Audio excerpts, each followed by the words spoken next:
I never thought my own daughter would be the one to destroy me. But that's exactly what happened on a Tuesday afternoon in September, standing in her pristine kitchen with its marble countertops and designer everything, while she looked at me like I was something she'd scraped off the bottom of her expensive Italian shoes. Before I go any further, I want you to do something for me. Leave a comment right now and tell me where you're watching this from. Because what I'm about to share with you, this story of betrayal, humiliation, and the revenge that followed, it happened in a small town in Pennsylvania, but I know pain like this is universal. I know some of you have felt what I felt. And honestly, knowing you're out there listening, it's the only thing that makes telling this story bearable. Also, check the description box below for more stories like this. Real stories, raw stories, the kind nobody wants to talk about but everybody needs to hear. My name is Eleanor. Eleanor Whitmore. I'm 63 years old now, though I feel about 100 most days. I have salt and pepper hair that I keep in a neat bob, laugh lines that earned their name back when I actually used to laugh, and hands that are weathered from 37 years of working as a seamstress. I raised my daughter, Victoria, by myself after my husband died when she was only 6 years old. Brain aneurysm. One minute he was coaching her T-ball team, the next minute he was gone. I worked every hour God gave me to make sure Victoria had everything. Piano lessons, dance classes, summer camps, a college education. I made wedding dresses for wealthy women while wearing the same 3 outfits on rotation for years. I skipped meals so she could have new school clothes. I told her bedtime stories in our cramped apartment while she dreamed of mansions, and I promised, that her life would be different from mine. And it was. Victoria graduated from Carnegie Mellon with honors. She got a job at a prestigious marketing firm in Pittsburgh. She was smart, beautiful, ambitious. She met Trevor Ashford at a corporate retreat in the Poconos 3 years ago. Trevor came from money, real money, the kind that's been in the family for generations. His father owned a chain of luxury car dealerships across 3 states. His mother was on the board of half a dozen charities. They lived in a neighborhood where the houses had names instead of just numbers. When Victoria brought Trevor home to meet me for the first time, I could see the calculation in her eyes. She loved him, I think, or at least she loved what he represented. Security. Status. A life so far removed from our cramped apartment and my sewing machine running at midnight that it might as well have been on another planet. They got engaged after 8 months. The wedding was everything Victoria had ever dreamed of, a venue overlooking the Allegheny River, 300 guests, a dress I didn't make because she wanted someone established. I understood. Or at least I told myself I did. I sat in the front row wearing a dress I'd altered from a thrift store find, and I cried happy tears because my baby girl had made it. She'd escaped the cycle of poverty and struggle that had defined my life. For a while, things were good. Victoria called me every week. We met for lunch once a month at moderately priced restaurants, never the fancy places where she took her new friends, but I didn't mind. I got to see my daughter. I got to hear about her life. That was enough. But slowly, things changed. The calls became less frequent. 2 weeks between conversations became 3, then 4. When we did talk, there was a distance in her voice, like she was speaking to an acquaintance rather than her mother. The lunch dates dwindled. She was busy, she said. Trevor's family had so many commitments. There were charity galas and country club events and business dinners. She promised we'd get together soon. Soon became eventually. Eventually became rarely. I told myself it was natural. She was building a life with her husband. She was busy. I was proud of her, even as a hollow ache settled into my chest, the kind that becomes so familiar you almost forget it's there. Then came the invitation. It arrived on a Thursday in early September, 2 years after the wedding. A cream-colored envelope with my name written in elegant calligraphy. Inside was a card inviting me to a casual family gathering at Victoria and Trevor's new house. They'd just moved into a place in Soakley Heights, one of the most exclusive areas outside Pittsburgh. The invitation noted that Trevor's parents and several of his business associates would be there. My hands shook as I held that card. Victoria wanted me to meet Trevor's extended family and friends. She wanted me to see her new house. After months of excuses and cancellations, she was finally including me in her life again. I felt something I hadn't felt in a long time. Hope. Maybe I'd been wrong about the distance between us. Maybe she'd just been overwhelmed with the move and settling into married life. Maybe my daughter still loved me. I should have known better. I spent 3 days preparing for that gathering. I used part of my rent money to buy a new dress, nothing fancy, but respectable. Navy blue, modest, appropriate. I had my hair done at a salon instead of cutting it myself in the bathroom mirror. I even bought a hostess gift, a beautiful set of linen napkins I'd embroidered myself with Victoria's new monogram. I stayed up until 2 in the morning making sure every stitch was perfect. The morning of the gathering, I took 2 buses and then splurged on a cab for the last part of the journey because I didn't want to show up sweaty and disheveled. The house was stunning, a sprawling colonial with white pillars and a circular driveway where expensive cars gleamed in the September sunshine. The lawn was so green it looked fake. Flower beds overflowed with late-season blooms. A fountain tinkled cheerfully near the entrance. I stood on the doorstep for a full minute before I could make myself ring the bell, my heart hammering against my ribs. Trevor answered. He was handsome in that bland, country club way, sandy hair, perfect teeth, polo shirt and khakis like he'd stepped out of a catalogue. His smile was polite but didn't quite reach his eyes. "Eleanor," he said, like my name was something he'd had to remind himself of before opening the door. "Come in. Victoria's in the kitchen." The interior of the house was even more impressive than the exterior. Hardwood floors. Crown molding. Art on the walls that probably cost more than I made in a year. Through the open living room, I could see people mingling, men in expensive casual wear, women in designer labels with jewelry that caught the light. I felt instantly, profoundly out of place. Trevor led me through the house, and I was aware of heads turning, eyes assessing. I clutched my gift bag tighter and followed him to the kitchen. Victoria was standing at the island, arranging appetizers on a platter. She wore white linen pants and a silk blouse the color of champagne. Her hair was highlighted and styled, her makeup flawless. She looked like she'd been born into this life, like our years in that tiny apartment had been a bad dream she'd successfully forgotten. She looked up when we entered, and for just a second, I saw something flicker across her face. Not joy. Not even pleasure.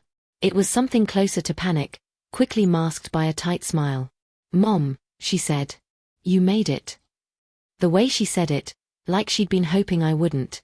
I pushed that thought away. "Of course I did, sweetheart. I wouldn't miss this for the world."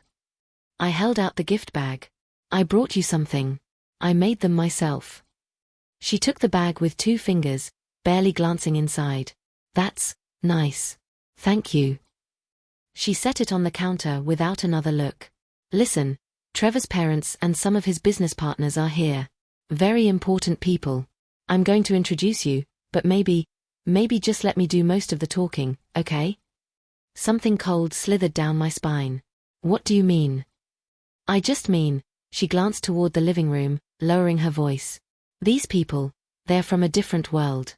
Trevor's trying to make partner at his father's company. First impressions matter. Just be aware of that. Be aware." Translation: Don't embarrass me. I swallowed hard. I'll be on my best behavior. "Great." She pasted on a bright smile. "Let me introduce you to some people." The next hour was excruciating. Victoria paraded me through the gathering like I was some kind of obligatory social duty she had to fulfill. She introduced me to Trevor's parents, Bradford and Constance Ashford, who looked at me with the kind of polite indifference wealthy people reserve for service staff. I met Trevor's business associates and their wives, all of whom had perfected the art of the lukewarm greeting. Nobody asked me questions about myself. Nobody seemed interested in knowing me.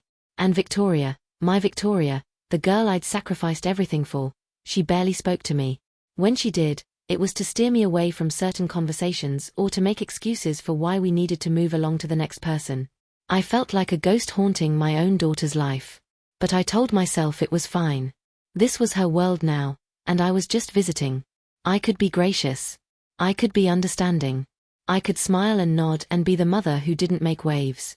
Then everything fell apart. I was standing near the kitchen, trying to be invisible, when I overheard Trevor talking to a group of his buddies near the French doors that led to the back patio. They were laughing, drinks in hand, talking about business and golf and some trip to Martha's Vineyard.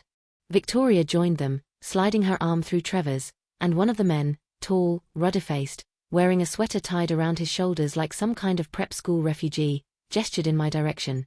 "That your mother-in-law?" he asked Victoria, not quite quietly enough. And that's when my whole world shifted on its axis. Victoria followed the man's gesture with her eyes, landing on me standing alone near the kitchen archway. I saw something flash across her face. Was it embarrassment? Shame? I couldn't tell, but whatever it was, it made my stomach clench. "Yeah," she said, her voice carrying that particular tone of forced casualness that people use when they're trying to downplay something. "That's Eleanor. My mom." The way she said it. Not my mother with pride or even neutrality. Just my mom, like it was a fact she had to acknowledge but didn't particularly enjoy. Trevor's friend, I later learned his name was Brendan Halsworth, some kind of investment banker, took a sip of his scotch and said something I couldn't quite hear. The group laughed, and I saw Victoria's shoulders tense. I should have walked away. I should have found a bathroom to hide in or pretended I needed some air. But something kept me rooted to that spot, watching my daughter navigate a conversation about me like I was a problem to be managed. "Does she live nearby?" another one of the men asked. This one was shorter, with thinning hair and wire-rimmed glasses that probably cost more than my monthly grocery budget. "No, she's in the city," Victoria said quickly. "We don't see her that often. She's very independent." Independent. What a pretty word for abandoned. "That's probably for the best," Brendan said, and the group laughed again. "My mother-in-law shows up uninvited at least twice a week. Drives me absolutely insane." "Oh, God, mine too," another woman chimed in, someone's wife whose name I'd already forgotten. "She has opinions about everything. How we decorate, how we raise the kids, what we eat for dinner. It's exhausting." They all shared knowing looks, bonding over the universal burden of intrusive parents. And Victoria, my daughter, the child I'd raised alone, the girl I'd gone hungry for. She smiled and nodded along like she understood exactly what they were talking about. "You're lucky yours keeps her distance," the woman continued, directing this at Victoria. "Some mothers just don't know when to let go." I watched Victoria's face, waiting, hoping, for her to defend me. To say something, anything, about how I'd raised her alone after her father died. About how I'd worked myself to the bone to give her opportunities. About how I'd never been intrusive or demanding, that I'd only ever wanted her to be happy. But she didn't say any of those things. Instead, she laughed. A light, social laugh that probably sounded perfectly natural to everyone else but hit me like a physical blow. "Well, she knows I'm busy," Victoria said. "And honestly, our lives are just so different now. We don't have that much in common anymore. 24 years of my life. 2.4 decades of bedtime stories and scraped knees and parent-teacher conferences and driving lessons and prom dresses and college applications. All of it reduced to, we don't have that much in common." I must have made some kind of sound, a sharp intake of breath or maybe a small gasp, because Victoria's eyes suddenly snapped toward me. Our gazes locked across the room, and for a moment, I saw genuine fear in her face. She knew I'd heard. She knew, and that made it worse somehow, because it meant she was aware of what she was saying. But if you've ever been betrayed by someone you love, you know exactly how I felt in that moment. It's not like anger or sadness or even hurt. It's all of those things at once, mixed with a kind of disbelief so profound it makes you question your own reality. Did I imagine the closeness we used to have? Were all those years I thought we were a team just my own delusion? I turned away before she could see the tears gathering in my eyes and headed toward the bathroom I'd noticed earlier off the main hallway. My legs felt like they belonged to someone else, mechanical and disconnected from my body. Behind me, I heard the conversation continue, the laughter, the clinking of glasses. The party went on, completely unaffected by the fact that I was falling apart.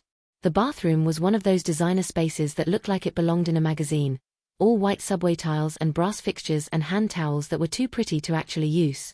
I locked the door and gripped the edge of the sink, staring at my reflection in the mirror. I looked old. When had that happened? The face staring back at me had deep lines around the eyes and mouth, grey hair that no salon treatment could make look anything but tired, and a kind of weariness that went bone deep. This was the face of a woman who'd spent her whole life giving, and it showed. I ran cold water over my wrists, an old trick for calming down that my own mother had taught me. She'd been a maid at a hotel, working double shifts to support me and my 3 brothers after my father left. She'd died when I was 28, too young and too tired, worn out by a life that had demanded more than she had to give. I'd promised myself I would be different. I would work hard, yes, but I would build something better for my daughter. She wouldn't have to struggle like I did. She wouldn't have to feel ashamed of where she came from. Instead, I'd raised a daughter who was ashamed of me. There was a soft knock on the door. "Mom." Victoria's voice. I closed my eyes, trying to compose myself. "Just a minute," I called out, relieved that my voice didn't crack. "Mom, I know you're upset. Can we talk?" I opened the door. Victoria stood in the hallway, her perfect makeup and perfect clothes and perfect life on full display. She glanced over her shoulder, checking to make sure no one was watching, then pulled me further down the hallway, away from the party. "I heard what you said," I told her quietly, "about us not having anything in common." She had the grace to look uncomfortable, at least. "You weren't supposed to hear that. Does that make it better? That you only insult me behind my back?" "I wasn't," she sighed, pinching the bridge of her nose like I was giving her a headache. "Mom, you don't understand. These people, they're important to Trevor's career. To our future. I have to fit in with them. And having a mother who worked as a seamstress doesn't fit the image." "That's not what I said." "It's what you meant." We stood there in that hallway, the sounds of laughter and conversation drifting from the party, and I searched my daughter's face for any sign of the girl I'd raised. The one who used to curl up next to me on the couch and tell me about her dreams. The one who'd cried in my arms when she didn't make the volleyball team in 8th grade. The one who'd thanked me in her high school valedictorian speech for never giving up on her. Where had that girl gone? "I think I should leave," I said finally. Relief flashed across Victoria's face before she could hide it. "You don't have to." "Yes, I do." I straightened my shoulders, tried to salvage what was left of my dignity. "Thank you for inviting me. The house is beautiful. I hope you'll be very happy here." I turned to leave, but Victoria caught my arm. "Mom, wait. I'm sorry if I hurt your feelings. This is complicated." "No," I said, gently removing her hand from my arm. "It's actually very simple. You're embarrassed by me. By where you came from. By what I represent. And that's your choice to make. But it's also my choice to decide I don't need to stand here and be treated like an inconvenience. That's not fair. Isn't it?" I looked at her, really looked at her, and saw a stranger. "When was the last time you called me just to talk? When was the last time you asked how I was doing? When was the last time you treated me like I was something more than an obligation?" She didn't answer. Couldn't answer, probably. "That's what I thought," I said softly. I walked back toward the front of the house, my head high even though I felt like I was shattering from the inside out. I passed the living room where all those wealthy, important people were mingling, and I felt their eyes on me. Trevor's mother with her pearls and her judgment, his father with his expensive watch and his indifference, all those business associates and country club friends who'd already forgotten my name. None of them mattered. The only person whose opinion I'd cared about was Victoria's, and I'd just learned exactly what that opinion was worth. I was almost to the front door when Trevor intercepted me. "Eleanor, leaving so soon?" "Yes, I'm not feeling well." Not a lie. I felt sick to my stomach. "Oh, I'm sorry to hear that." He didn't look sorry. He looked relieved, just like Victoria had. "Well, it was nice having you. We'll have to do this again sometime." We both knew that was a lie too. I called a cab from the end of the driveway, not wanting to wait in that perfect house with its perfect people for one more second. The September afternoon was still warm, the sky absurdly blue and cheerful, completely at odds with the darkness I felt settling over me. The cab driver was a friendly guy named Pete who tried to make conversation about the pirate season, but I couldn't manage more than one-word answers. He eventually gave up and turned on the radio, some classic rock station playing songs from when I was young and the world had felt full of possibility. By the time I got back to my apartment, a modest one-bedroom in a building that had seen better days, I felt completely hollowed out. I made myself a cup of tea I didn't drink and sat at my little kitchen table, staring at nothing. My phone rang around 8 that evening. Victoria. I stared at her name on the screen, my finger hovering over the answer button. Part of me desperately wanted to pick up, to hear her apologize, to have her tell me she'd made a mistake and she was sorry and everything would be okay. But I let it go to voicemail. She called twice more that night. I didn't answer either time. She didn't leave a message. 3 days later, I got a text. "Mom, I know you're upset, but you're being ridiculous. I didn't say anything that terrible.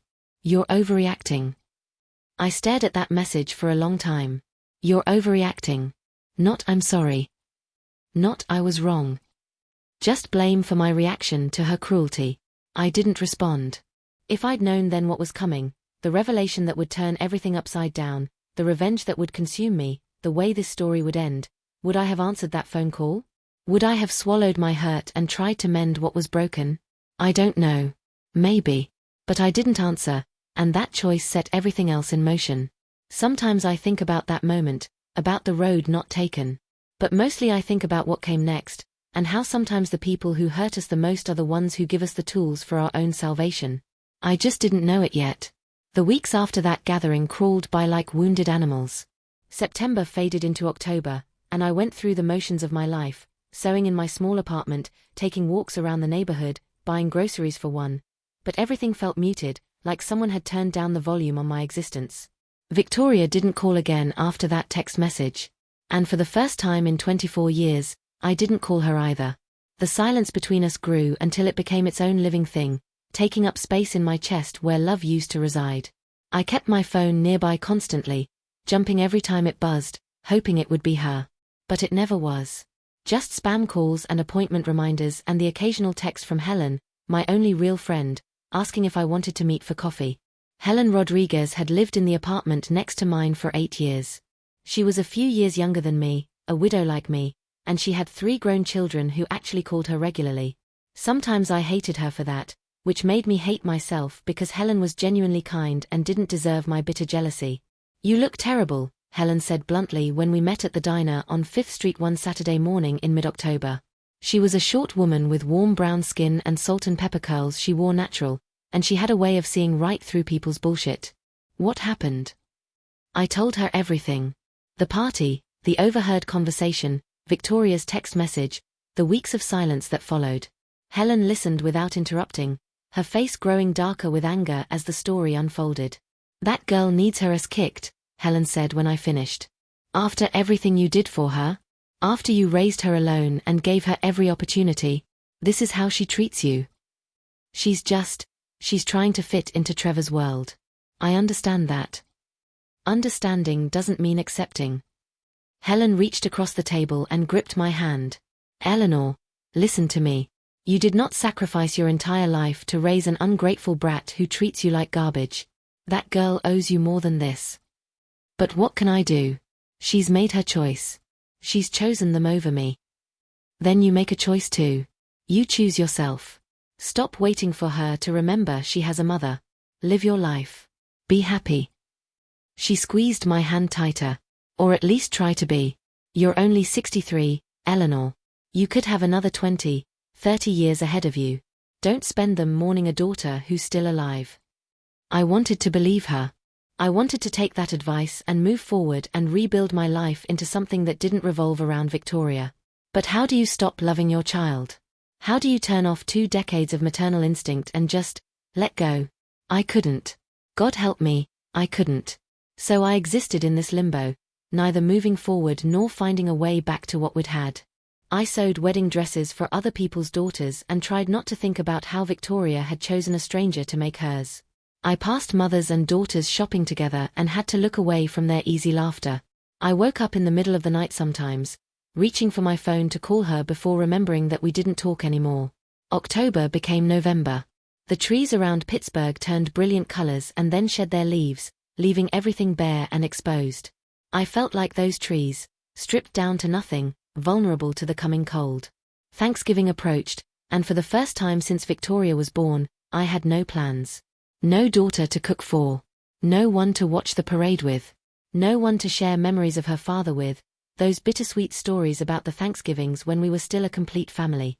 Helen invited me to her daughter's house in Brookline, and I accepted because the alternative was spending the day alone in my apartment, and I wasn't sure I could survive that without falling into a depression I might not climb out of. The day before Thanksgiving, I was in my apartment working on a dress for a December wedding when my phone rang. Unknown number. I almost didn't answer, probably a telemarketer, but something made me pick up. Hello. Hi, is this Eleanor Whitmore? A young woman's voice. Not Victoria. Yes, this is Eleanor. Who's calling? My name is Jamie Chen. She paused. Sorry, I mean Jamie Foster, I'm a friend of Victoria's. From college. Jamie. The name rang a bell. Victoria had mentioned her a few times over the years. They'd been roommates sophomore year, I thought. But I'd never met her. Oh, yes. Victoria's mentioned you. Is everything okay? Is Victoria all right? Victoria's fine. Physically, anyway. Another pause. Mrs. Whitmore, I'm calling because... God, this is really difficult. I'm not sure I should even be telling you this, but I've been going back and forth about it for weeks, and I think you have a right to know. My heart started racing. Know what? What are you talking about? It's about Victoria and Trevor. And why she's been treating you the way she has. Jamie took a deep breath that I could hear clearly over the phone. Look, can we meet somewhere? I don't want to do this over the phone, and I definitely don't want Victoria finding out I contacted you. At least not yet. Of course. When and where? We arranged to meet the next morning, Thanksgiving morning, at a coffee shop in Lawrenceville, before I was supposed to head to Helen's daughter's place. Jamie suggested somewhere neutral, somewhere Victoria wouldn't accidentally see us. That alone told me this was serious. I barely slept that night. I lay in bed, staring at the ceiling, running through 1,000 different scenarios in my head. Was Victoria sick? Was her marriage in trouble? Had something happened that I didn't know about? Why would her old college friend be reaching out to me after weeks of silence from my own daughter? When morning came, I got dressed carefully, jeans and a sweater, my good coat, comfortable shoes. I took a bus to Lawrenceville and arrived at the coffee shop 15 minutes early, too anxious to wait at home any longer. The place was nearly empty. Most people were home preparing Thanksgiving dinners. I ordered a coffee I didn't want and sat at a table near the window, watching people hurry past in the cold November morning. Jamie arrived right on time. I recognized her immediately from pictures Victoria had shown me years ago, a petite Asian American woman with long dark hair and delicate features. She looked nervous, her hands shoved deep in her coat pockets, her eyes darting around the coffee shop before landing on me. Mrs. Whitmore. Eleanor, please. I stood, unsure if I should hug her or shake her hand. We settled on an awkward half-wave. Thank you for meeting me. Can I get you something to drink? No, I'm okay. She sat down across from me, unwrapping a purple scarf from around her neck. I'm sorry for being so cryptic on the phone. And for calling on Thanksgiving. This must be weird for you. It is weird, I admitted. But I'm grateful you reached out. Please, tell me what's going on. Jamie pulled her phone from her purse, set it on the table between us, then seemed to think better of it and put it away again. She was clearly struggling with how to begin. I want to start by saying that Victoria and I haven't been as close the last couple of years, she said finally. After she married Trevor, she kind of drifted away from her old friends. I think we reminded her of who she used to be, and that wasn't who she wanted to be anymore. But we still follow each other on social media, and we text occasionally, mostly surface stuff. I nodded, not trusting myself to speak. This was already confirming what I'd suspected, that Victoria had systematically cut ties with her past, including me.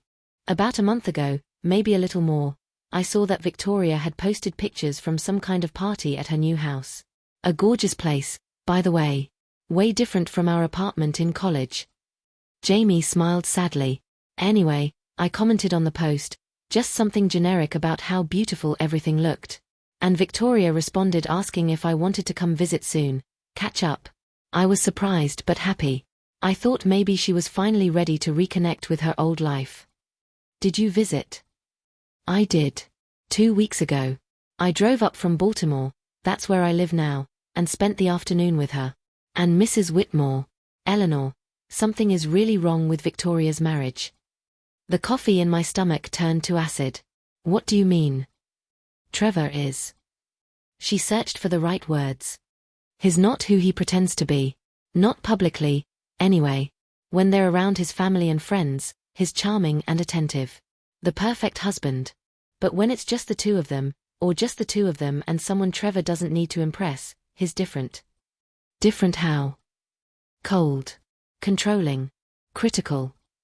Jamie leaned forward, lowering her voice even though we were practically alone in the coffee shop.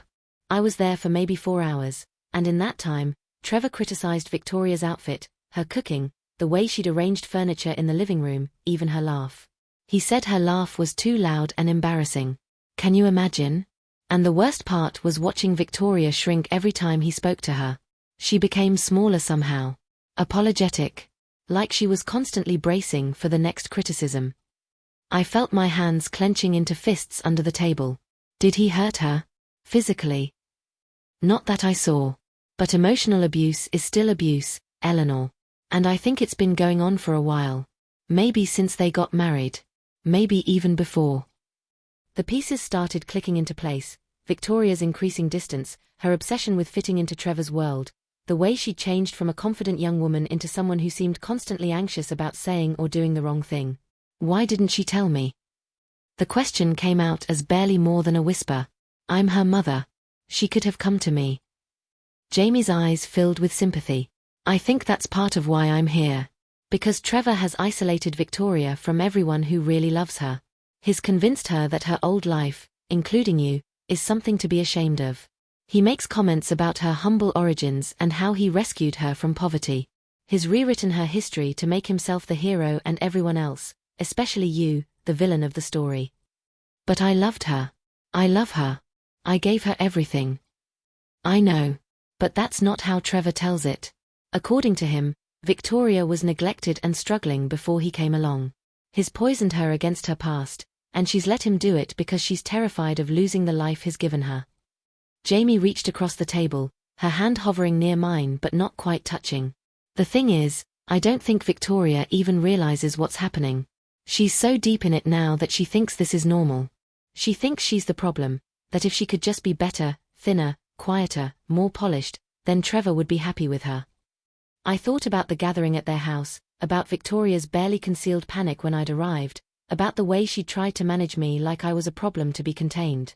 Had that been her own shame, or had Trevor put those thoughts in her head? There's more, Jamie said quietly. And this is the part that made me decide I had to contact you, even though Victoria would kill me if she knew. She pulled out her phone again, scrolled for a moment, then turned the screen toward me. It showed a text message conversation. This is from 3 days ago. Victoria texted me out of the blue. Jamie's voice was tight with anger. Read what she said. I took the phone with shaking hands and read the messages. Victoria K. Random question. Do you still talk to your parents? Jamie yeah. Of course. I call them like twice a week. Why?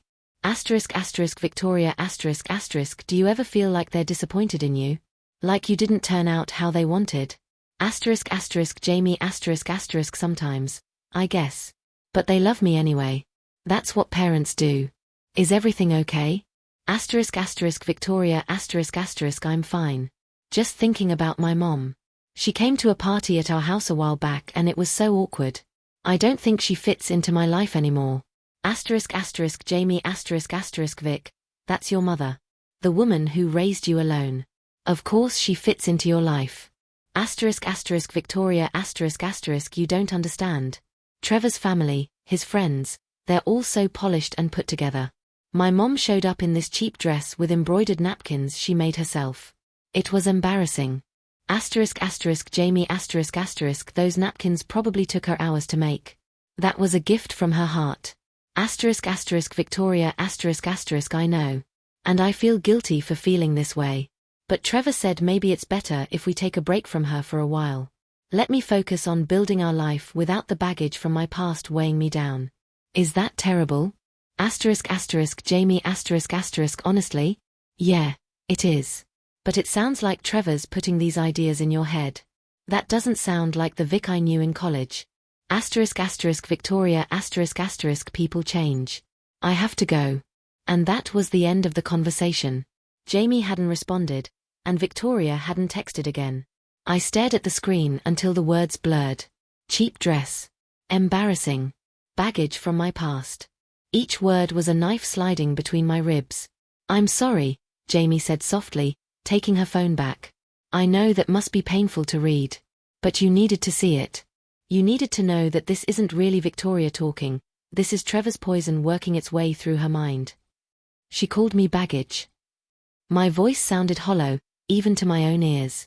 24 years of my life, and I'm baggage. Trevor called you baggage. And Victoria is so beaten down that she's starting to believe it. Jamie leaned back in her chair, wrapping her arms around herself.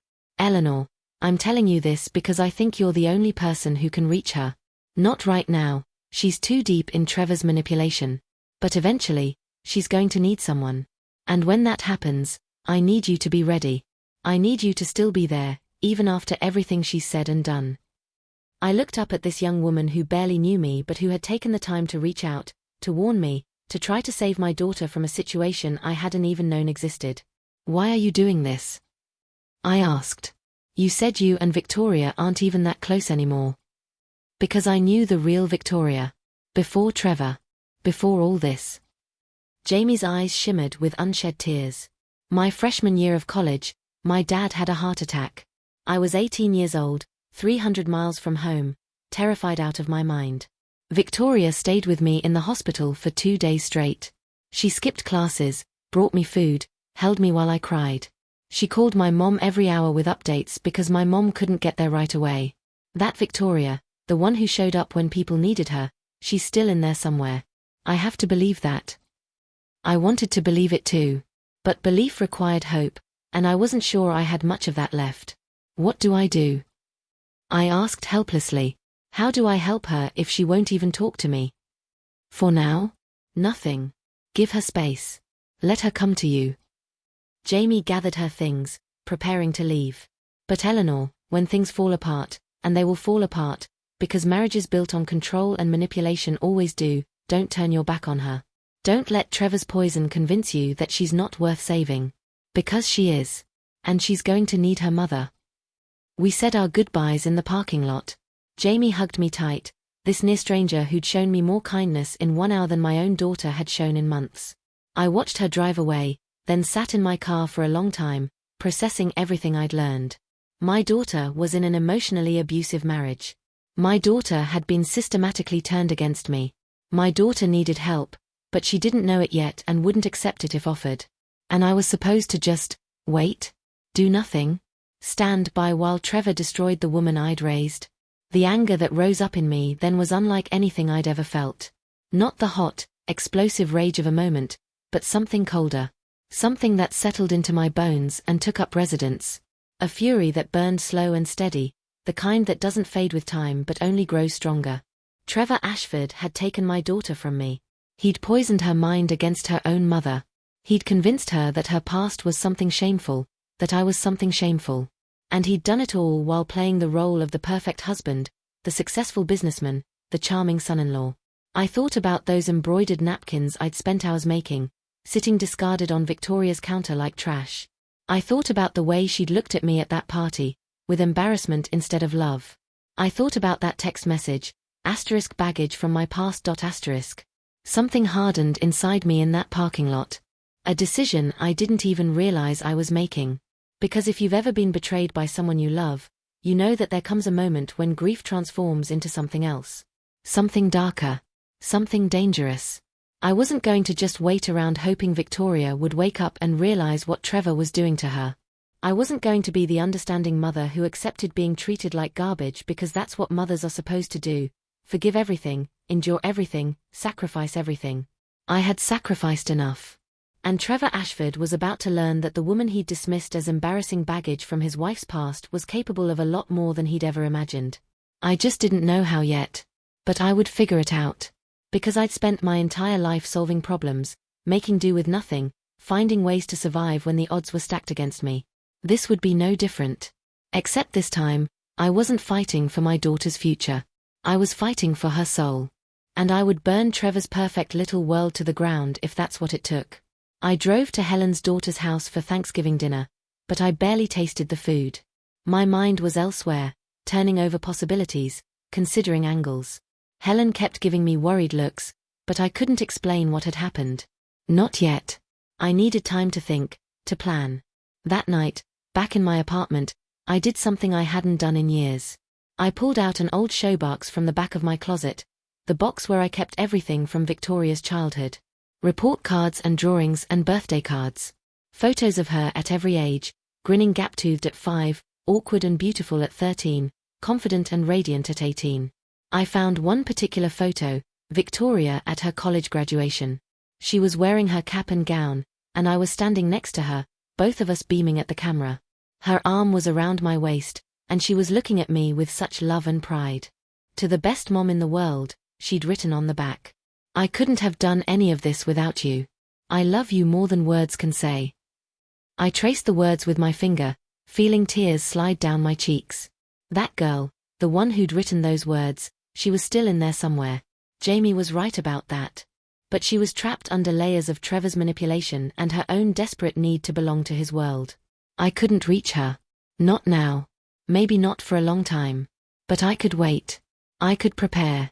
And when the moment came, when Trevor's mask finally slipped and Victoria saw him for what he really was, I would be ready. Ready to help her. Ready to save her. And ready to make Trevor Ashford pay for every ounce of pain he'd caused. Check the description box below for more stories like this. Stories about mothers and daughters, about betrayal and survival, about the lengths we go to protect the people we love even when they push us away. Because this story? It was only beginning. December arrived with brutal cold and the kind of grey skies that matched my mood perfectly. Pittsburgh winters had always been hard, but this one felt personal. Like the universe itself was reflecting the ice that had formed around my heart. I hadn't heard from Victoria since that text message back in September. 2 months of silence that stretched between us like a frozen wasteland. Part of me kept expecting her to call, to reach out, to remember that she had a mother who loved her. But my phone stayed quiet. Helen tried to keep my spirits up. She dragged me to Christmas markets and holiday movies, made me help her bake cookies for her grandchildren, insisted I come to her apartment for dinner at least twice a week. But even Helen could see that something in me had changed after that meeting with Jamie. "You're different," she said one evening in mid-December. We were sitting in her living room, drinking tea while snow fell softly outside. Harder somehow. What happened? I told her about Jamie's visit, about Trevor's emotional abuse, about the text messages. But I hadn't told her about the cold fury that had taken up permanent residence in my chest. About the late nights I spent researching Trevor's business, his family, his circle of friends. About the notebook I'd started keeping, filled with information I probably shouldn't have been collecting. "I'm just tired," I lied. "Tired of being treated like I don't matter." Eleanor. Helen set down her tea and fixed me with that penetrating stare that saw through all my defenses. "Whatever you're thinking of doing, don't. Victoria is going through something terrible. Yes. But revenge isn't going to fix it." "Who said anything about revenge?" "You don't have to say it. I can see it in your eyes. I've known you for 8 years, and I've never seen you look the way you've been looking lately. Like you're planning something." She wasn't wrong. But I couldn't tell her what I was planning because I didn't fully know myself. I just knew that I couldn't sit idle anymore. I couldn't be the passive victim of my daughter's cruelty and Trevor's manipulation. The opportunity I'd been waiting for came 3 days before Christmas. I was at the library. I'd been spending a lot of time there, using their computers to dig into Trevor's business dealings and his family's history. Trevor's father, Bradford Ashford, owned Ashford Luxury Motors, a chain of high-end car dealerships. Trevor was vice president of operations, being groomed to take over the family business. On paper, everything looked legitimate and successful. But I'd learned a long time ago that what looked good on paper often hid ugliness underneath. I was scrolling through old news articles when I found something interesting. 5 years ago, one of Bradford's dealerships had been sued by a former employee for wrongful termination. The employee, a man named Robert Kellerman, had claimed he was fired after discovering accounting irregularities and reporting them to management. The case had been settled out of court, terms undisclosed, and Robert had signed an NDA. I stared at that article for a long time, my mind working. Accounting irregularities. Wrongful termination. An NDA that suggested the Ashfords had something to hide. I wrote down Robert Kellerman's name and started searching for more information about him. It took some digging. The man kept a low profile, but I eventually found a phone number and an address in East Liberty, just a few miles from my apartment. I sat with that information for 2 days, debating with myself. Was I really going to track down a stranger and ask him about something that had happened 5 years ago? Was I really going to try to dig up dirt on my daughter's in-laws? Yes. Yes, I was. Because if Trevor had learned his corruption from his father, if the Ashford family wealth was built on lies and manipulation, then maybe, just maybe, I could find something that would shake Trevor's hold on Victoria. Something that would make her see him for what he really was. I called Robert Kellerman on December 23rd, my hands shaking as I dialed. Hello. A man's voice, cautious. Mr. Kellerman? My name is Eleanor Whitmore. You don't know me, but I'm hoping you might be willing to talk to me about Bradford Ashford. Long pause. I signed an NDA. I can't discuss anything about my time with Ashford Luxury Motors. I understand. But I'm not a reporter or a lawyer. I'm the mother of the woman who married Bradford's son. And I think my daughter is in trouble. Another pause, longer this time. What kind of trouble? The kind where she's being manipulated and controlled, and she doesn't even realize it's happening. Mr. Kellerman, I'm not asking you to violate your NDA. I'm just asking if you'd be willing to talk to me. Mother too, I caught myself. He might not have children. Person to person. Please. I heard him sigh, the sound of someone making a difficult decision. There's a diner on Penn Avenue. Mike's Place. Meet me there tomorrow at 2 o'clock. I'm not promising anything, but I'll listen to what you have to say. That night, I barely slept. I kept second-guessing myself, wondering if I was crossing a line I couldn't uncross. But every time doubt crept in, I thought about Victoria's text message. Baggage from my past.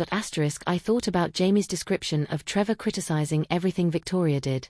I thought about my daughter shrinking under her husband's cruelty. And my resolve hardened. Mike's Place was exactly the kind of diner I'd expected. Red vinyl booths, checkered floors, a laminated menu featuring breakfast all day. Robert Kellerman was already there when I arrived, sitting in a corner booth nursing a cup of coffee. He was in his early 50s, I guessed, with graying hair and tired eyes that spoke of battles fought and lost. Mr. Kellerman. I approached the booth hesitantly. Robert, please. He gestured to the seat across from him. You're Eleanor. Yes. Thank you for meeting with me. I know this is strange. Strange doesn't begin to cover it. He signaled the waitress for another coffee. So, your daughter married Trevor Ashford. You have my condolences. The bitterness in his voice was unmistakable. You know Trevor. Met him a few times when he was still in college, working summer internships at his daddy's dealerships. Even then, you could see what kind of man he was going to become. Arrogant. Entitled. Mean. Robert stirred sugar into his coffee with more force than necessary. Apple didn't fall far from that tree. What happened between you and Bradford Ashford? I signed an NDA, Mrs. Whitmore. I can't. Eleanor. And I understand you can't give me details. But can you tell me anything? Anything at all that might help me understand what my daughter has gotten herself into. Robert studied me for a long moment, his fingers drumming on the table. Finally, he leaned forward, lowering his voice. I worked as a senior accountant for Ashford Luxury Motors for 7 years. I was good at my job. Loyal. Trusted. He paused. Then I noticed some things that didn't add up. Money moving in ways that made no sense from a legitimate business standpoint. When I started asking questions, I was told to mind my own business. When I persisted, I was fired. When I tried to fight back, they buried me under legal threats and offered me a settlement I couldn't afford to turn down. What kind of things did you notice? The kind of things that would interest the IRS if anyone ever bothered to look closely enough. He held up a hand before I could ask more. That's all I can say. But Eleanor, if your daughter is married into that family, she's married into corruption. The Ashfords care about 2 things, money and appearances. They'll do whatever it takes to protect both. Including controlling who their children marry. Especially that. Trevor's marriage to your daughter. I'd bet money that was strategic. Bradford likes his kids to marry people they can mold. People who are grateful for the Ashford name and too intimidated to ask questions.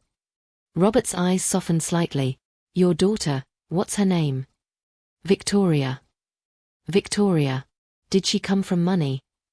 No. I raised her alone. We didn't have much. Then that's why Trevor chose her. Someone from humble beginnings, someone who would see the Ashford wealth as a fairy tale come true. Someone who would be willing to do whatever it took to keep that fairy tale alive. He finished his coffee. I'm sorry, Eleanor. But your daughter is in exactly the situation the Ashfords wanted her in. Dependent. Controllable. Isolated from anyone who might question what's happening to her. I felt sick. Everything Robert was saying confirmed my worst fears. How do I help her? How do I get through to her? I don't know if you can. Not directly. The Ashfords are very good at what they do. He pulled out his wallet and threw some bills on the table for his coffee. But if you want my advice, don't go after your daughter.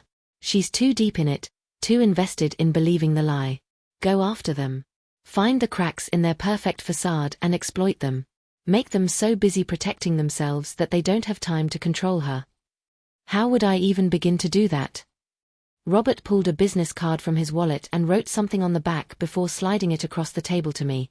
That's the name of another former Ashford employee. She left around the same time I did, also signed an NDA. But she might be willing to talk to you, especially if you tell her I sent you. He stood up, preparing to leave. Good luck, Eleanor. You're going to need it. The Ashfords don't like people who threaten their empire. I'm not trying to threaten their empire. I just want my daughter back. Same thing, Robert said grimly. To them, your daughter is part of their empire now. They won't let her go easily. He left, and I sat alone in that diner booth, staring at the business card he'd given me. The name on the back was Patricia Donnelly, with a phone number underneath. This was it. The moment where I had to decide how far I was willing to go. Because once I called Patricia, once I started actively digging into the Ashford family's secrets, there would be no going back. I would be declaring war against some of the wealthiest, most powerful people in Pittsburgh. For my daughter, who thought I was an embarrassment. For my daughter, who had called me baggage. For my daughter, who hadn't spoken to me in 3 months. I pulled out my phone and dialed Patricia's number before I could talk myself out of it. She answered on the 3rd ring. Hello. Ms. Donnelly? My name is Eleanor Whitmore. Robert Kellerman suggested I call you. I need your help. Patricia Donnelly agreed to meet me, but unlike Robert, she wanted to do it somewhere completely private. She gave me an address in Mount Washington and told me to come alone, after dark. The cloak-and-dagger nature of it would have been ridiculous if the situation weren't so serious. I took a bus up the winding roads to Mount Washington on December 27th, watching the Pittsburgh skyline sparkle below as we climbed. Patricia's house was a modest brick bungalow with a view of the city that probably cost more than the house itself. She answered the door before I even knocked, as if she'd been watching for me. Eleanor. She was a thin woman in her mid-40s with sharp features and sharper eyes. Come in quickly. Her living room was warm and cluttered with books and cat toys. A large orange tabby watched me suspiciously from the back of the couch. Thank you for seeing me, I said as she gestured for me to sit. I know this is unusual. Robert explained your situation when he called to warn me you'd be contacting me. Patricia sat across from me, her hands folded tightly in her lap. I'm sorry about your daughter, but I need to be clear. I signed an NDA just like Robert did. I can't tell you specifics about what happened at Ashford Luxury Motors. I understand. But Robert suggested you might be able to help me anyway. Help you how, exactly? What is it you're trying to accomplish? It was a fair question, and one I'd been asking myself constantly. What was I trying to accomplish? Revenge against Trevor? Rescue for Victoria? Justice for the way I'd been treated? All of it? None of it? Something in between. I want to break Trevor's control over my daughter, I said finally. And if the only way to do that is to expose whatever the Ashford family is hiding, then that's what I'll do. Patricia's expression was unreadable. You understand that if you go after the Ashfords, they'll come after you. They have resources you can't imagine. Lawyers, connections, money. They'll destroy you without breaking a sweat. Then they'll destroy me. At least I'll have tried. I leaned forward. Ms. Donnelly, Patricia, I am 63 years old. I live alone in a 1-bedroom apartment. I have no savings to speak of, no assets, no leverage. The only thing I have is my daughter, and they've taken her from me. I have nothing left to lose. Something shifted in Patricia's face. Understanding, maybe, or recognition of her own pain reflected in mine. The Ashfords destroyed my career, she said quietly. I was the HR director for the company, good at my job, respected by the employees. Then one day, Bradford called me into his office and told me to fire 3 people. All 3 of them had been with the company for over 10 years, all 3 had exemplary records. When I asked why, he said it was none of my concern. When I pushed back, he told me that if I didn't do what he said, I'd be fired instead. What did you do? I went to those 3 employees privately and asked if anything unusual had happened. Turns out all 3 of them had witnessed something, an incident at one of the satellite locations involving Bradford's nephew and a customer. Something that could have resulted in assault charges if it had been reported to the police. They were being fired because they knew too much. Patricia's jaw clenched. I refused to fire them. So Bradford fired me instead. Then he blacklisted me in the industry and made it impossible for me to find comparable work. I had to leave Pittsburgh, start over in a completely different field. It took me 5 years to rebuild my life. I'm so sorry. Don't be sorry. Be smart. Patricia stood and walked to a bookshelf, pulling out a folder from between 2 thick volumes. When Bradford fired me, I was angry. Angry enough to document everything I could before I cleaned out my office. I'm not supposed to have any of this, it's all technically company property, but I made copies anyway, just in case I ever needed leverage. She handed me the folder. Inside were dozens of documents, emails, financial records, personnel files. I couldn't make sense of most of it, but I could see enough to know it was potentially damaging. What is all this? Evidence of systematic fraud, tax evasion, and labor violations going back almost a decade. Nothing I could use directly. It would be inadmissible in court because of how I obtained it, and I'd be violating my NDA. But someone with the right connections, someone who knew what to do with this information. She trailed off meaningfully. Let's just say the Ashfords have been very, very careful to keep their secrets buried. But these documents, they're a roadmap to where the bodies are hidden, metaphorically speaking. I stared at the folder in my hands, feeling its weight, both physical and symbolic. This was power. This was ammunition. This was exactly what I'd been looking for. It was also incredibly dangerous. Why are you giving this to me? I asked. Because I'm tired of the Ashfords getting away with destroying people's lives. Because I believe in karma, even if it takes a little human intervention to get the ball rolling. Patricia sat back down, her orange cat jumping into her lap. And because your daughter is married into a family that will crush her spirit if someone doesn't do something. I couldn't help myself when they came after me. Maybe I can help her. What should I do with this? That depends on what you want to happen. If you want to hurt the Ashfords financially and legally, take this information to the IRS, the Better Business Bureau, and the local media. If you want to hurt them socially, which might be more effective, honestly, given how much they care about their reputation, find a way to leak this information to their country club friends and business associates. Make sure everyone in their social circle knows the Ashford fortune is built on fraud. But won't they know where it came from? Won't they come after you? Let them try. My NDA expires in 6 months anyway, and I've been preparing for years to go public with what I know. You'd just be speeding up the timeline. Patricia smiled grimly. Besides, there are 3 other former employees with similar stories and similar documentation. The Ashfords can't shut all of us up forever. I left Patricia's house that night with the folder tucked into my purse, feeling like I was carrying a live bomb. The bus ride home seemed to take hours, and I kept looking over my shoulder, irrationally worried that somehow the Ashfords already knew what I was planning. Back in my apartment, I spread the documents out on my kitchen table and tried to make sense of them. Financial records showing money moving between accounts in suspicious patterns. Emails discussing creative accounting and managing cash flow issues.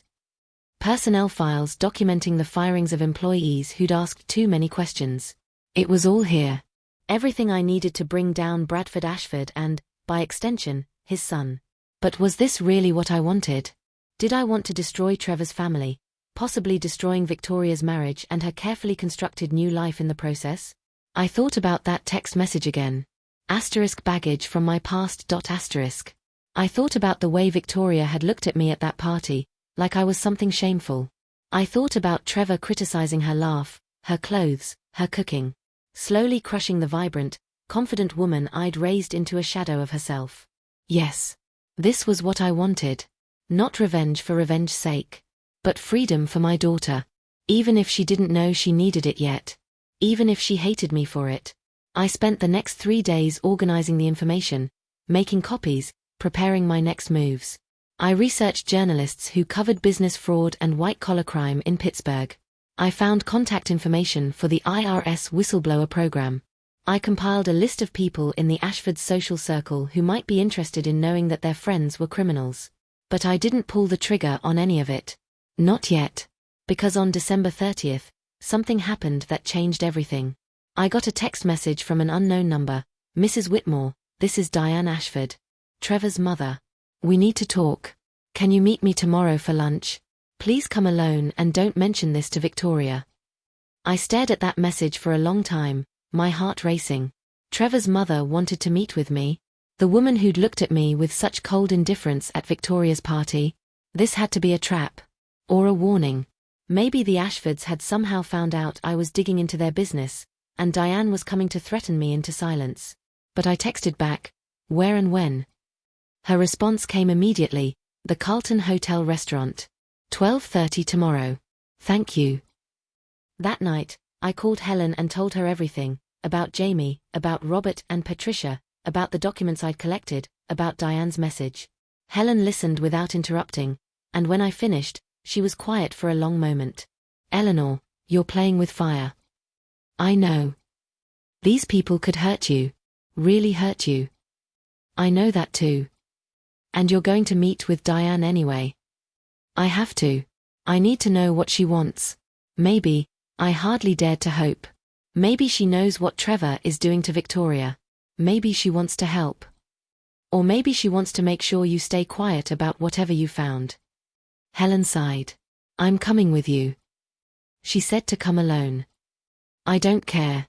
I'll sit at a different table, but I'm not letting you walk into a potential ambush without backup." End of discussion. I was grateful for her stubbornness. The next day, we took a cab to the Carlton Hotel, one of the fanciest places in downtown Pittsburgh. Helen grabbed a table near the window with a clear view of where I was sitting, pretending to read a book while keeping one eye on me at all times. Diane Ashford arrived exactly on time, dressed in what I was learning to recognize as expensive casual, wool slacks and a cashmere sweater that probably cost more than my monthly rent. But up close, away from the crowd at Victoria's party, I could see things I'd missed before. Tired eyes. Fine lines of stress around her mouth. Hands that trembled slightly as she set her purse down. "Eleanor, thank you for meeting me." Her voice was softer than I remembered, almost gentle. "I know this must seem strange. That's one word for it." I kept my tone neutral, watching her carefully. Diane ordered sparkling water and waited until the server left before speaking again. "I'm going to be direct because I don't have much time. Bradford thinks I'm shopping for New Year's party decorations. I want to apologize for how you were treated at Victoria and Trevor's gathering. That was not what I'd been expecting. Thank you. I saw how uncomfortable you were. I saw how Victoria treated you. And I saw my son contributing to that treatment." Diane's hands twisted in her lap. "I should have said something. I should have been kinder. But I didn't, and I'm ashamed of that." "Why are you telling me this now?" "Because I'm worried about Victoria. And because I think you are too." I studied Diane Ashford across the table, trying to understand what was happening. This elegant woman with her perfect hair and expensive clothes was worried about Victoria? The same woman who'd looked through me like I was invisible at that party? "You're worried about Victoria," I repeated slowly. "Your daughter-in-law. The woman your son is married to." "Yes." Diane took a sip of her sparkling water, and I noticed her hand was definitely shaking. "Eleanor, how much do you know about my family? About the Ashfords?" "I'm learning more every day." I kept my answer vague, unsure how much to reveal. "Then you probably know that we value appearances above almost everything. Status. Reputation. The Ashford name." Diane's laugh was bitter. "I've spent 32 years married to Bradford, maintaining that perfect facade. The dutiful wife. The gracious hostess. The woman who never questions, never complains, never rocks the boat. Why are you telling me this?" "Because I see history repeating itself, and I can't stay silent anymore." She leaned forward, lowering her voice. "Victoria is becoming what I became. A woman who shrinks herself to fit into a box someone else built for her. A woman who cuts ties with everyone who really loves her because her husband convinces her that's necessary. A woman who loses herself so completely that one day she wakes up and doesn't recognize the person in the mirror. The raw pain in her voice was unmistakable. This wasn't manipulation or a trap. This was genuine anguish. Trevor is like his father, Diane continued. I've watched him grow up, and I've watched him become exactly the kind of man Bradford is. Controlling. Critical. Obsessed with image and status. And I've watched him do to Victoria exactly what Bradford did to me. If you knew this, why didn't you stop the wedding? Why didn't you warn Victoria? Because I'm a coward. Tears gathered in Diane's eyes, though she blinked them back quickly. Because I've learned to keep my head down and my mouth shut. Because Bradford controls everything. The money, the house, the cars, even my credit cards. If I'd spoken up, if I'd tried to interfere, he would have made my life hell. And Victoria probably wouldn't have listened anyway. She was so in love, so dazzled by Trevor and everything he represented. She's still dazzled. I couldn't keep the bitterness out of my voice. So dazzled that she's ashamed of her own mother. I know. I heard what she said at that party. I heard how she talked about you, how she treated you. Diane reached across the table, not quite touching my hand but close. And I'm telling you, Eleanor, that's not really Victoria talking. That's Trevor's voice coming out of her mouth. He's been systematically poisoning her against you since before they got married. Why? Because you represent everything Trevor wants Victoria to forget. Her past, her humble beginnings, the reality that she wasn't born into privilege. Bradford did the same thing to me, made me cut contact with my own family because they were beneath the Ashford standard. By the time I realized what was happening, it was too late. I hadn't spoken to my parents in years, and they died thinking I was ashamed of them. The grief in her voice was so profound it hurt to hear. I don't want that to happen to Victoria, Diane said fiercely. I don't want her to wake up 20 years from now, trapped in a loveless marriage, estranged from the one person who actually loves her unconditionally. I don't want her to become me. What do you want me to do about it? She won't take my calls. She won't respond to my messages. I know. And she won't listen to you right now. Trevor's hold on her is too strong. Diane pulled a tissue from her purse and dabbed carefully at her eyes, mindful of her makeup. But Eleanor, I think something is going to happen soon. Something that will shake Victoria's faith in Trevor. And when that happens, she's going to need you. My pulse quickened. What's going to happen? I can't say. Not specifically. But Bradford and Trevor have been acting strange lately. Lots of private meetings, hushed phone calls. And I overheard Bradford talking about handling a situation before it becomes public. She looked at me with frightened eyes. I think the business might be in trouble. Real trouble. The kind that could destroy the Ashford reputation. I thought about the documents Patricia had given me, sitting in my apartment in a folder under my mattress. Was that the situation Bradford was worried about? Had someone else already started exposing the family's crimes? If the business collapses, what happens to Trevor and Victoria? Financially, they'd probably be fine. Trevor has his own investments, and they both have trust funds. But socially, the Ashford name would be mud. All those country club friends, all those business associates, all the people Trevor works so hard to impress, they'd turn on him in a heartbeat. Rich people don't mind corruption as long as you don't get caught. But once you're exposed, you become a pariah. And you think that would be enough to make Victoria see Trevor clearly? I think it might crack the facade enough that she starts asking questions. Starts wondering if everything Trevor told her about his family, about himself, was true. Diane twisted the tissue in her hands. And when that happens, Eleanor, she's going to be devastated. She's going to feel betrayed and lost and alone. Trevor will probably try to manipulate her even more, convince her to stand by him no matter what. But if you're there, if you're still willing to be her mother after everything she's done, maybe she'll have the strength to walk away. You want me to save her from your son. I want you to give her the option to save herself. Because God knows I can't help her. Bradford would never allow it, and Victoria sees me as part of Trevor's world. She won't listen to me. Diane's voice dropped to barely a whisper. But you? You're the only person who loves her with no strings attached. No conditions. No expectations except that she be happy. That kind of love is rare, Eleanor. And it might be the only thing strong enough to break through Trevor's control. I wanted to believe her. But I'd been hurt too many times already. Why should I trust you? I asked bluntly. You're Trevor's mother. For all I know, this is some kind of elaborate setup to see what I know or what I'm planning. You shouldn't trust me. You have no reason to. Diane gathered her purse, preparing to leave. But I'm going to give you something anyway, because I need you to understand how serious this is.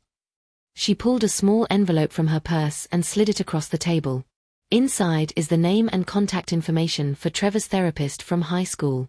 Trevor doesn't know I kept this. Bradford certainly doesn't know. But after what I've watched my son become, I thought someone should have access to the truth about who he really is. His therapist can't legally tell me anything. No. But she can tell you whether or not she's willing to testify if subpoenaed. And she can tell you that Trevor has a documented history of controlling behavior, manipulation, and emotional abuse that started long before he met Victoria. Diane stood, smoothing down her slacks. I have to go. Bradford will wonder where I am. But Eleanor, please, when Victoria needs you, and she will need you, please be there for her. Don't let my son destroy her the way my husband destroyed me. She walked away before I could respond, her heels clicking on the marble floor of the restaurant. I watched her leave, then looked down at the envelope on the table. Helen appeared at my side moments later, sliding into Diane's vacated seat. Well? What the hell was that about? I told her everything, my voice low and urgent. Helen's eyes grew wider with each revelation. Jesus, Eleanor. Trevor's own mother is trying to help you take him down. Not take him down, exactly. Just, be ready to help Victoria when his world falls apart. I picked up the envelope, turning it over in my hands. Do you think she's telling the truth? Or is this some kind of trap? Only one way to find out. Helen gestured to the envelope. Open it. Inside was a business card for Dr. Jennifer Hayworth, a licensed therapist in Shadyside, along with a handwritten note. Trevor saw Dr. Hayworth from ages 15 to 18 for behavioral issues. She can't share details without permission, but she remembers him well. I've already called and told her you might reach out. She's willing to talk to you off the record. Diane. I stared at that note for a long time, feeling the pieces of my plan shifting and rearranging themselves. I'd been preparing to expose the Ashford family's financial crimes, to destroy their reputation and hopefully break Trevor's hold on Victoria in the process. But now I had another avenue, evidence of Trevor's psychological issues, proof that his behavior toward Victoria was part of a long-standing pattern. You're going to call this therapist, aren't you? Helen asked. Yes. But not yet. I tucked the card into my purse. First, I need to make sure everything else is in place. Because Helen, I think things are about to get very messy, very quickly. What are you planning? I looked at my friend, my only real friend, the woman who'd stood by me through everything, and made a decision. I told her about Patricia's documents. About the evidence of fraud and tax evasion. About my plan to expose the Ashfords' crimes to the media and the IRS. Helen listened silently, and when I finished, she let out a long, low whistle. Eleanor Whitmore, I never thought I'd see the day when you became a vigilante. I'm not a vigilante. I'm a mother trying to save her daughter. By destroying her husband's family and possibly her marriage. If that's what it takes. I met Helen's eyes steadily. Victoria is in an abusive relationship. She's been isolated, manipulated, and convinced that her own mother is something to be ashamed of. If I have to burn Trevor's world to the ground to free her from that, then that's exactly what I'll do. Helen reached across the table and squeezed my hand. Then you're not doing it alone. Tell me what you need. Over the next few days, Helen and I worked together to organize everything. We made copies of all Patricia's documents and stored them in 3 separate locations: my apartment, Helen's apartment, and a safety deposit box I rented under Helen's name. We compiled a list of journalists, investigators, and government agencies who might be interested in the information. We prepared packets of evidence, each one carefully organized and annotated. I called Dr. Hayworth on January 2nd, my hands shaking as I dialed. Dr. Hayworth? My name is Eleanor Whitmore. Diane Ashford said you might be willing to talk to me about her son, Trevor. Yes, Mrs. Whitmore. Diane called me last week. Dr. Hayworth's voice was professional but not unkind. I need to be clear that I cannot and will not violate therapist-client confidentiality. I can't tell you anything Trevor said to me in our sessions. I understand. However, I can tell you that if I were ever subpoenaed to testify about a former patient's fitness as a spouse or parent, I would have significant concerns about Trevor Ashford's capacity for healthy relationships. Does that answer your question? It absolutely did. Yes. Thank you, Dr. Hayworth. Mrs. Whitmore, I don't know what's happening with Trevor now, but if someone is in a relationship with him and experiencing emotional distress, please encourage them to seek help. People like Trevor don't change without intensive intervention. And sometimes, not even then. I thanked her and hung up, feeling another piece of the puzzle click into place. By January 5th, I was ready. Ready to contact the journalists. Ready to file whistleblower complaints with the IRS. Ready to leak information to the Ashfords' social circle. Ready to burn it all down. But I hesitated. Because once I did this, there was no taking it back. Once this information went public, the consequences would be swift and severe. The Ashfords would be destroyed. Trevor would be humiliated. And Victoria, my Victoria, the daughter I was doing all of this for, she would be caught in the middle of the explosion. She would hate me for it. At least at first. Maybe forever. Was I willing to accept that? Was I willing to sacrifice whatever tiny chance remained that we might reconcile, all in the name of freeing her from a situation she didn't even think she needed to be freed from? I sat at my kitchen table that night, staring at the documents spread before me, and I thought about something my mother used to say. Sometimes love means making the hard choice, even when everyone hates you for it. My mother had been talking about discipline, about setting boundaries with children who didn't understand yet why they needed them. But I thought it applied here too. Sometimes loving someone meant saving them from themselves, even if they never forgave you for it. I picked up my phone and opened the email I'd drafted to the Pittsburgh Tribune's investigative journalism team. My finger hovered over the send button. And then my phone rang. Victoria. After 3 months of silence, my daughter was calling me. My heart lurched in my chest. I stared at her name on the screen, torn between desperate hope and deep suspicion. Why now? Why tonight, of all nights, when I was seconds away from destroying her husband's family? I answered. Hello. Mom. Victoria's voice was thick with tears. Mom, I need you. Can you come over? Please? I don't know who else to call. Every instinct I had screamed that this was important, that something had happened, that my daughter needed me. Of course, sweetheart. I'll be right there. What's wrong? I can't talk about it on the phone. Just please come. And Mom? Don't tell anyone you're coming here. Especially not Trevor's parents. Please. She hung up before I could ask any more questions. I stood there in my kitchen, phone in hand, mind racing. Victoria needed me. After months of treating me like I didn't exist, she was calling me in tears, begging me to come to her. This was it. This was the moment Diane had predicted. Something had happened. Something that had shattered Victoria's illusions and made her reach out to the one person who loved her unconditionally. I grabbed my coat and purse, then paused. The documents were still spread across my kitchen table. Evidence that could destroy the Ashfords and, by extension, Victoria's marriage. Should I bring them? Should I go ahead and send those emails before I left? Set everything in motion? No. Not yet. Whatever was happening with Victoria, I needed to focus on that first. The revenge could wait. But as I headed for the door, I made sure to save all my draft emails and upload backup copies of the documents to a secure cloud storage. Because I had a feeling that after tonight, everything was going to change. I just didn't know how much. Helen insisted on driving me. She could tell from my face that something major was happening, and she wasn't about to let me face it alone. We barely spoke during the drive to Soakley Heights. My mind was spinning with possibilities. What had happened? Was Victoria hurt? Was Trevor hurt? Had she finally seen his true nature? When we pulled up to the house, all the lights were on, blazing against the January darkness. Victoria opened the door before I could knock, and the sight of her nearly broke my heart. Her eyes were red and swollen from crying. Her hair was disheveled. She wore yoga pants and an oversized sweatshirt, a far cry from her usual polished appearance. She looked young and lost and scared. Mom. She collapsed into my arms, sobbing against my shoulder like she used to do when she was a little girl and the world felt too big and overwhelming.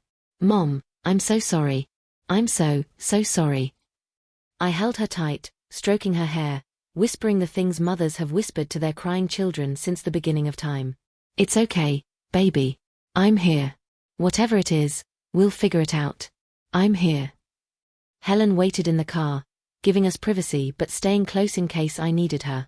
I guided Victoria inside her beautiful house with its marble countertops and designer furniture, and I wondered what could possibly have happened to reduce my proud, ambitious daughter to this sobbing mess. We sat on her expensive couch, and I waited while she tried to compose herself enough to talk. Finally, between hiccuping sobs, she managed to get the words out. "Trevor's been lying to me. About everything. His family, the business, who he really is. Mom, I found things. Documents and emails and..." She broke down crying again. "How could I have been so stupid? How could I not have seen it?" "Seen what, honey? What did you find?" "Evidence that his father's business is built on fraud. That Trevor knew about it and helped cover it up. That they've been using me, my marketing skills, my ideas, to help rebrand the company and hide what they've been doing." She looked up at me with devastated eyes. "I helped them, Mom. Without even knowing it, I helped them commit crimes." My blood ran cold. "Victoria, what exactly did you find?" She stood on shaking legs and went to a desk in the corner, pulling out a laptop.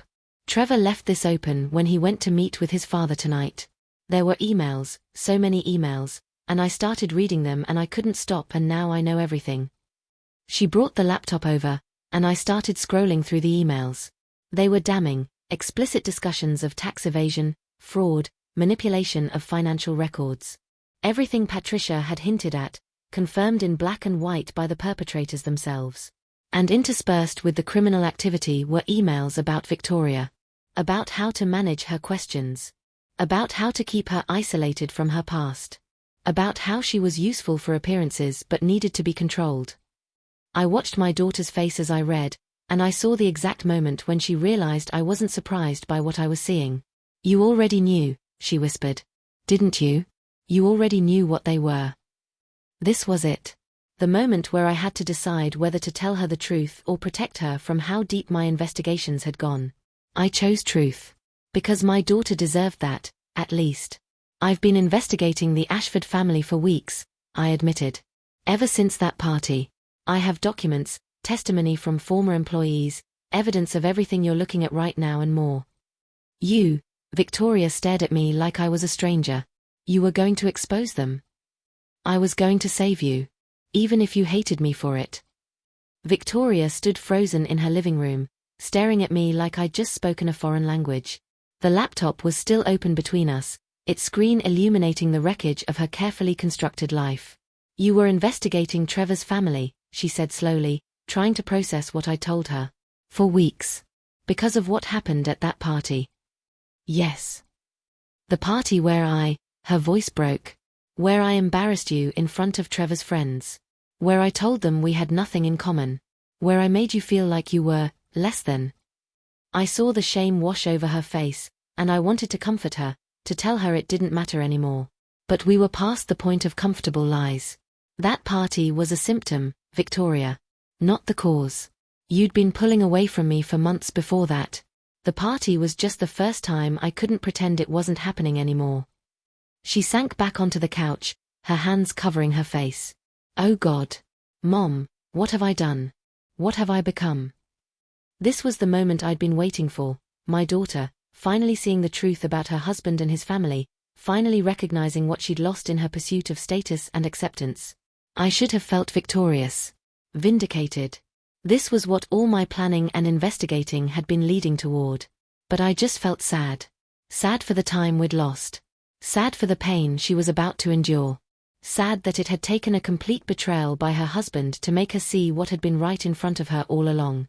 "What you've done is survive in a situation that was designed to break you down," I said gently. "Trevor and his family are experts at manipulation, Victoria. They did to you exactly what they've done to other people. They made you doubt yourself, isolated you from people who loved you, and convinced you that you needed to change everything about yourself to be acceptable to them. But I should have seen it. I should have known. You raised me to be smarter than this. I raised you to be kind and ambitious and brave. Trevor used those qualities against you. That's not your fault. I called you baggage. The words came out as barely a whisper. I said we had nothing in common. I made you feel like you were ashamed of me. Yes. There was no point in pretending otherwise. It hurt, Victoria. It hurt more than anything that's ever happened to me. But I also knew, or at least I hoped, that it wasn't really you talking. That it was Trevor's poison working its way through your mind. How did you know? How did you figure it out when I couldn't see it myself? I told her about Jamie's visit on Thanksgiving morning. About the text messages Victoria had sent, talking about me like I was an embarrassment to be managed. About Robert and Patricia and the evidence they'd shared. About Diane's unexpected lunch meeting and her warning that something was about to happen. Victoria listened in stunned silence, tears streaming down her face. Trevor's own mother warned you that he was dangerous. She tried to help you help me. She doesn't want you to become what she became. A woman trapped in a loveless marriage, estranged from everyone who really cares about her. I almost did become that. I was becoming that.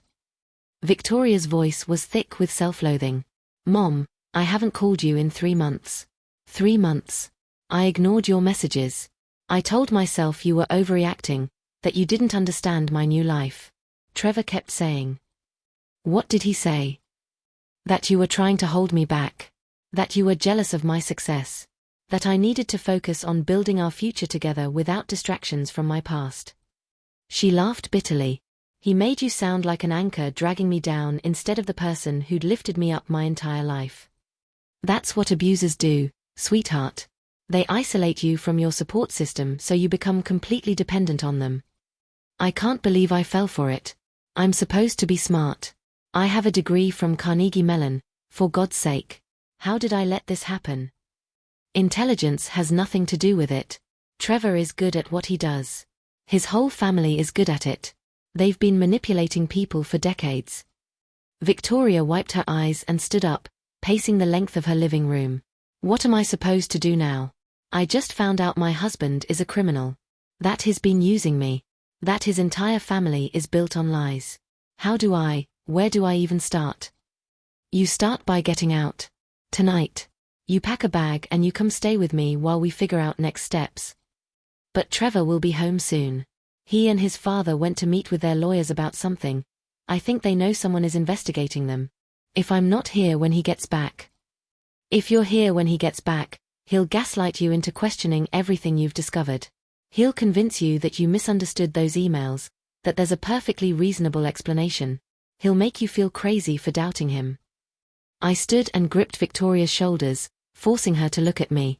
Baby, you called me because some part of you knew you needed help. Trust that instinct. Let me help you. She nodded shakily. Okay, let me grab some things. While Victoria went upstairs to pack, I looked around her pristine living room with fresh eyes. Every piece of furniture, every carefully chosen decoration, every detail was designed to project wealth and taste. But there was nothing personal here. No photos of Victoria's childhood. No mementos from her college years. Nothing that connected this house to the woman who'd grown up in a cramped apartment with a mother who sewed wedding dresses for strangers. Trevor had systematically erased Victoria's past, and she'd let him do it. My phone buzzed. A text from Helen. Everything okay? Want me to come in? I texted back. She's packing. Coming to stay with me. We'll explain everything soon. Helen responded with a thumbs up and a heart emoji. Victoria came back downstairs with a duffel bag, her movements quick and panicked. I took some clothes and my laptop and my important documents. Is that enough? Should I take more? That's fine for now. We can get anything else you need later. But what about? She looked around the house wildly. What about the wedding photos? My jewelry? We can worry about those things later. Right now, we need to get you somewhere safe. Safe. She repeated the word like it was foreign to her. Am I in danger? Would Trevor actually hurt me? I thought about Dr. Hayworth's carefully worded warning. About Trevor's history of controlling behavior. About everything I'd learned over the past few weeks. I don't know, I said honestly, but I don't want to wait around to find out. We were heading toward the door when headlights swept across the front windows. A car was pulling into the driveway. Victoria's face went white. That's Trevor. He's home early. My heart hammered against my ribs. We were so close. Another 2 minutes and we would have been gone. It's okay, I said, trying to sound calmer than I felt. We'll just tell him you're coming to visit me for a few days. That I wasn't feeling well and you wanted to check on me. He won't believe that. Not after. She gestured vaguely at the laptop, still open on the coffee table. He's going to know I saw the emails. Then we tell him the truth. You know what is done, and you need space to process it. The front door opened before Victoria could respond. Trevor walked in, loosening his tie, and froze when he saw both of us standing there with Victoria's duffel bag at her feet. Eleanor. He said my name with surprise and something else. Annoyance? Suspicion? What are you doing here? I called her, Victoria said before I could answer. Her voice was steadier than I expected. I needed to talk to someone. Trevor's eyes moved from Victoria to me to the laptop on the coffee table. I saw the exact moment when he understood. His expression shifted, closing off, becoming carefully blank. Victoria, honey, can I talk to you alone for a minute? His tone was pleasant, reasonable. The voice of a man who had absolutely nothing to hide. I'm sure Eleanor understands. This is between husband and wife. No. The word came out stronger than before. Whatever you need to say, you can say in front of my mother. Your mother? Trevor's pleasant facade cracked slightly. 3 months ago, you could barely stand to be in the same room with her. Now suddenly she's here in our house, in the middle of the night, and you're packing a bag? What's going on, Victoria? I read your emails. The ones you left open on the laptop. I watched Trevor's face carefully. He was good, very good. Just a flicker of panic before he smoothed it away. I don't know what you think you read, but I can explain everything. Can you explain how your father's business is built on tax fraud? How you've been helping cover it up? How you've been using my work to help rebrand a criminal enterprise? Victoria, you're upset. You've taken things out of context. Those emails. Don't. She held up a hand, stopping him mid-sentence. Don't gaslight me, Trevor. Don't tell me I misunderstood or took things out of context. I know what I read. More importantly, I know you've been lying to me since the day we met. Trevor's expression hardened. This was a different man from the one who'd walked in the door moments ago. Colder. More dangerous. If you walk out that door with her, he said, gesturing at me with contempt, you're throwing away everything we've built together. Our life. Our future. Your place in my family. You mean my place as your perfect, controllable wife who doesn't ask questions? I mean your place as my partner. My equal. The woman I chose to spend my life with. He moved closer to her, his voice dropping to something softer, more intimate. Baby, I know I'm not perfect. I know my family has made mistakes. But we can work through this together. You and me. We don't need her. He shot me a venomous look. She's just trying to poison you against me. Can't you see that? She's been jealous of our relationship from the beginning. I watched Victoria waver. This was the moment. This was where Trevor's manipulation was at its most effective, making her doubt her own perceptions, making her think that leaving was the betrayal instead of staying. Victoria, I said quietly, do you remember what you told me at your college graduation? You said, Mom, you taught me to never accept less than I deserve. To never let anyone make me feel small. To never forget where I came from or who helped me get where I am. She looked at me, tears in her eyes. I'm not asking you to choose between me and Trevor, I continued. I'm asking you to choose yourself. The woman you were before him. The woman who knew her own worth. The woman who wouldn't have accepted being criticized and controlled and isolated. Choose her, Victoria. Choose yourself. For a long moment, nobody moved. The tension in the room was suffocating. Trevor stood with his fists clenched, his charming mask completely abandoned now. Victoria stood between us, literally and figuratively, holding that duffel bag like a lifeline. I need time, she said finally, her voice barely above a whisper. I need time to think. Away from this house. Away from you. If you leave with her, Don't bother coming back. Trevor's voice was ice. I'll file for divorce. I'll make sure everyone knows you abandoned our marriage. I'll destroy you socially, professionally. My family has more money and more connections than you can possibly imagine. We will bury you. And there it was. The threat. The true face of Trevor Ashford, stripped of all pretense. Victoria straightened her shoulders. Then I guess you'd better call your lawyer. She picked up her bag and walked toward the door. I followed, my heart pounding, hardly daring to believe this was actually happening. We were almost outside when Trevor spoke again. You're making the biggest mistake of your life, Victoria.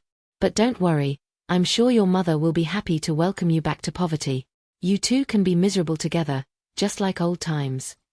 Victoria stopped, turned, and looked at her husband with a clarity I hadn't seen in her face since before the wedding. The only mistake I made was letting you convince me that where I came from was something to be ashamed of. My mother raised me alone after my father died.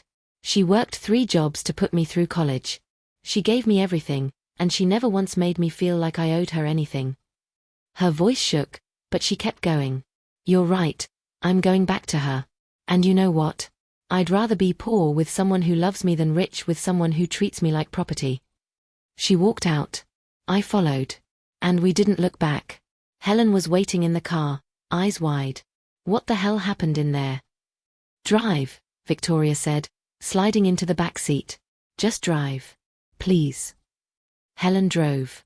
And as we pulled away from that beautiful house in its exclusive neighborhood, Victoria started crying again. But these tears were different. Not the helpless sobs from earlier, but something that sounded almost like relief. I can't believe I just did that, she whispered.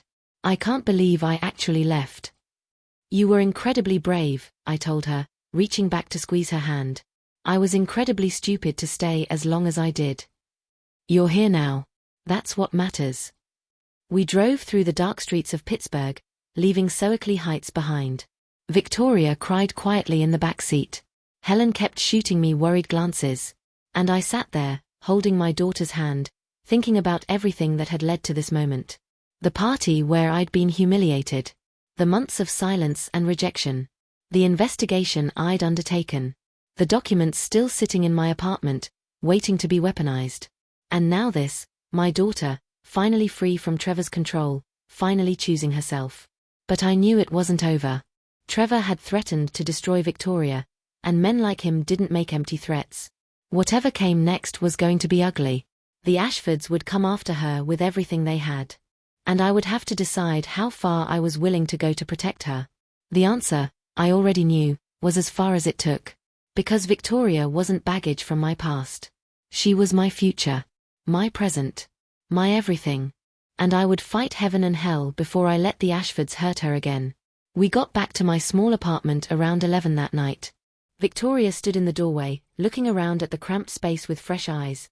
The worn couch I'd owned for 15 years, the kitchen table where we'd eaten thousands of meals together, the sewing machine in the corner that had paid for her childhood. It's smaller than I remembered, she said softly. You've gotten used to grander things, I replied without judgment. No. I mean, she set her duffel bag down. I mean I'd forgotten how much love fit in here. How safe I always felt in this space. Trevor's house is 10 times bigger and I never felt safe there. Not once. Helen had come up with us, and she immediately took charge the way she always did in crisis situations. Victoria, honey, you take Eleanor's bed tonight. Eleanor can sleep on the couch. I'll make us all some tea, and then we're going to figure out what happens next. I can take the couch, Victoria started to protest. Absolutely not. You've had the worst night of your life. You get the bed. End of discussion. Helen headed for my tiny kitchen. Eleanor, where do you keep your good tea? The chamomile, not that garbage black tea you usually drink. Despite everything, I smiled. Helen had been ordering me around for years, and I'd learned to just let her do it. She was good in emergencies, better than I was, and right now Victoria needed people who knew how to handle a crisis. While Helen made tea, I helped Victoria get settled. We sat on the couch together, mother and daughter, like we used to do when she was young and the world felt overwhelming. She leaned against my shoulder, and I stroked her hair, and for a moment we didn't talk. We just existed together in the quiet. I'm so sorry, Mom, she said eventually. For everything. For how I treated you. For the things I said. For pushing you away. I know, sweetheart. That's it. Just I know. You're not angry. I considered the question carefully. Was I angry? I had been. For months, I'd carried rage and hurt like stones in my chest. But looking at my daughter now, broken and scared and finally home, I found that most of that anger had evaporated. I'm not angry. I'm sad about the time we lost. I'm sad about what you went through. But I'm not angry at you. You were manipulated by someone you trusted. That's not your fault. But I should have seen it. I should have known.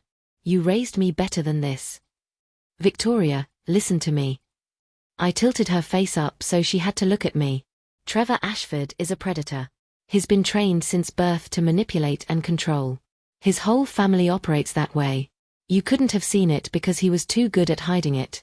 And that's on him, not on you. But the things I said about you were his words coming out of your mouth. I know that now. And deep down, you know it too. Helen returned with 3 mugs of chamomile tea and settled into the armchair across from us. All right. Cards on the table time. Victoria, what's your plan? Because Trevor isn't going to just let you walk away quietly. Victoria wrapped her hands around the warm mug, staring into the tea like it might have answers. I don't know. I guess I need a lawyer. For the divorce. You need more than a lawyer. You need a strategy. Helen looked at me. Tell her about the documents. So I did. I told Victoria everything, about Patricia's evidence of fraud, about Robert's testimony, about the information I'd compiled over the past weeks. About my plan to expose the Ashfords' crimes if that's what it took to free her from Trevor's control. Victoria listened in stunned silence. When I finished, she set her tea down with shaking hands. You were going to destroy them. Trevor's whole family. You were going to expose everything. To save you. Yes. But Mom, if you do that, if this information goes public, I'll be destroyed too. I'm Trevor's wife. People will assume I knew about the fraud. They'll think I was complicit. My career, my reputation, everything I've built. Would you rather stay with Trevor? Because those are the options, Victoria. You can try to leave quietly and hope he doesn't retaliate too badly. Or we can fight back, expose what the Ashfords really are, and deal with the fallout together. Those aren't options. Those are nightmares. Victoria stood up, pacing my small living room. How did my life turn into this? 6 months ago, I thought I had everything. A successful career, a wealthy husband, a beautiful home. Now I'm hiding in my mother's apartment with evidence that my in-laws are criminals and my husband is abusive. This is insane. It is insane, I agreed. But it's also real. And we need to figure out how to handle it. We talked until almost 2 in the morning, discussing possibilities and consequences. Victoria could file for divorce quietly, but Trevor would likely make it as difficult as possible, contesting everything, dragging it out, using his family's resources to bury her in legal fees. Or we could go public with the evidence of fraud, which would hurt the Ashfords but also potentially hurt Victoria by association. There was no good option. Just varying degrees of bad. Finally, exhausted and emotionally drained, Victoria went to bed. Helen and I stayed up a bit longer, sitting in the quiet of my living room. That girl is strong, Helen said. Stronger than she thinks she is. She's going to survive this. I hope you're right. I'm always right. You should know that by now. Helen squeezed my hand. Eleanor, I'm proud of you. For not giving up on her. For fighting for her even when she didn't appreciate it. That's real love. I didn't have a choice. She's my daughter. You always have a choice. You chose to love her even when she hurt you. That's the definition of grace. After Helen left, I lay on my couch staring at the ceiling, my mind too active for sleep. Somewhere across town, Trevor was probably plotting his revenge. The Ashfords would be strategizing how to handle this PR disaster and how to punish Victoria for daring to leave. And my daughter was sleeping in the next room, her whole life in shambles, trusting me to help her put the pieces back together. I must have finally dozed off around 4 in the morning because I woke to the sound of my phone ringing at 7:30. Unknown number. My stomach clenched as I answered. Eleanor Whitmore. A man's voice, crisp and professional. Yes. Who is this? My name is Lawrence Mitchell. I'm an attorney representing Bradford and Trevor Ashford. I'm calling to inform you that if you continue to harbor Victoria Ashford at your residence, you will be interfering with a marriage and could face legal consequences. I sat up, my heart pounding. Excuse me. Victoria left her home last night under suspicious circumstances. Her husband is concerned for her welfare and would like her to return immediately. If you are preventing her from doing so. I'm not preventing anything.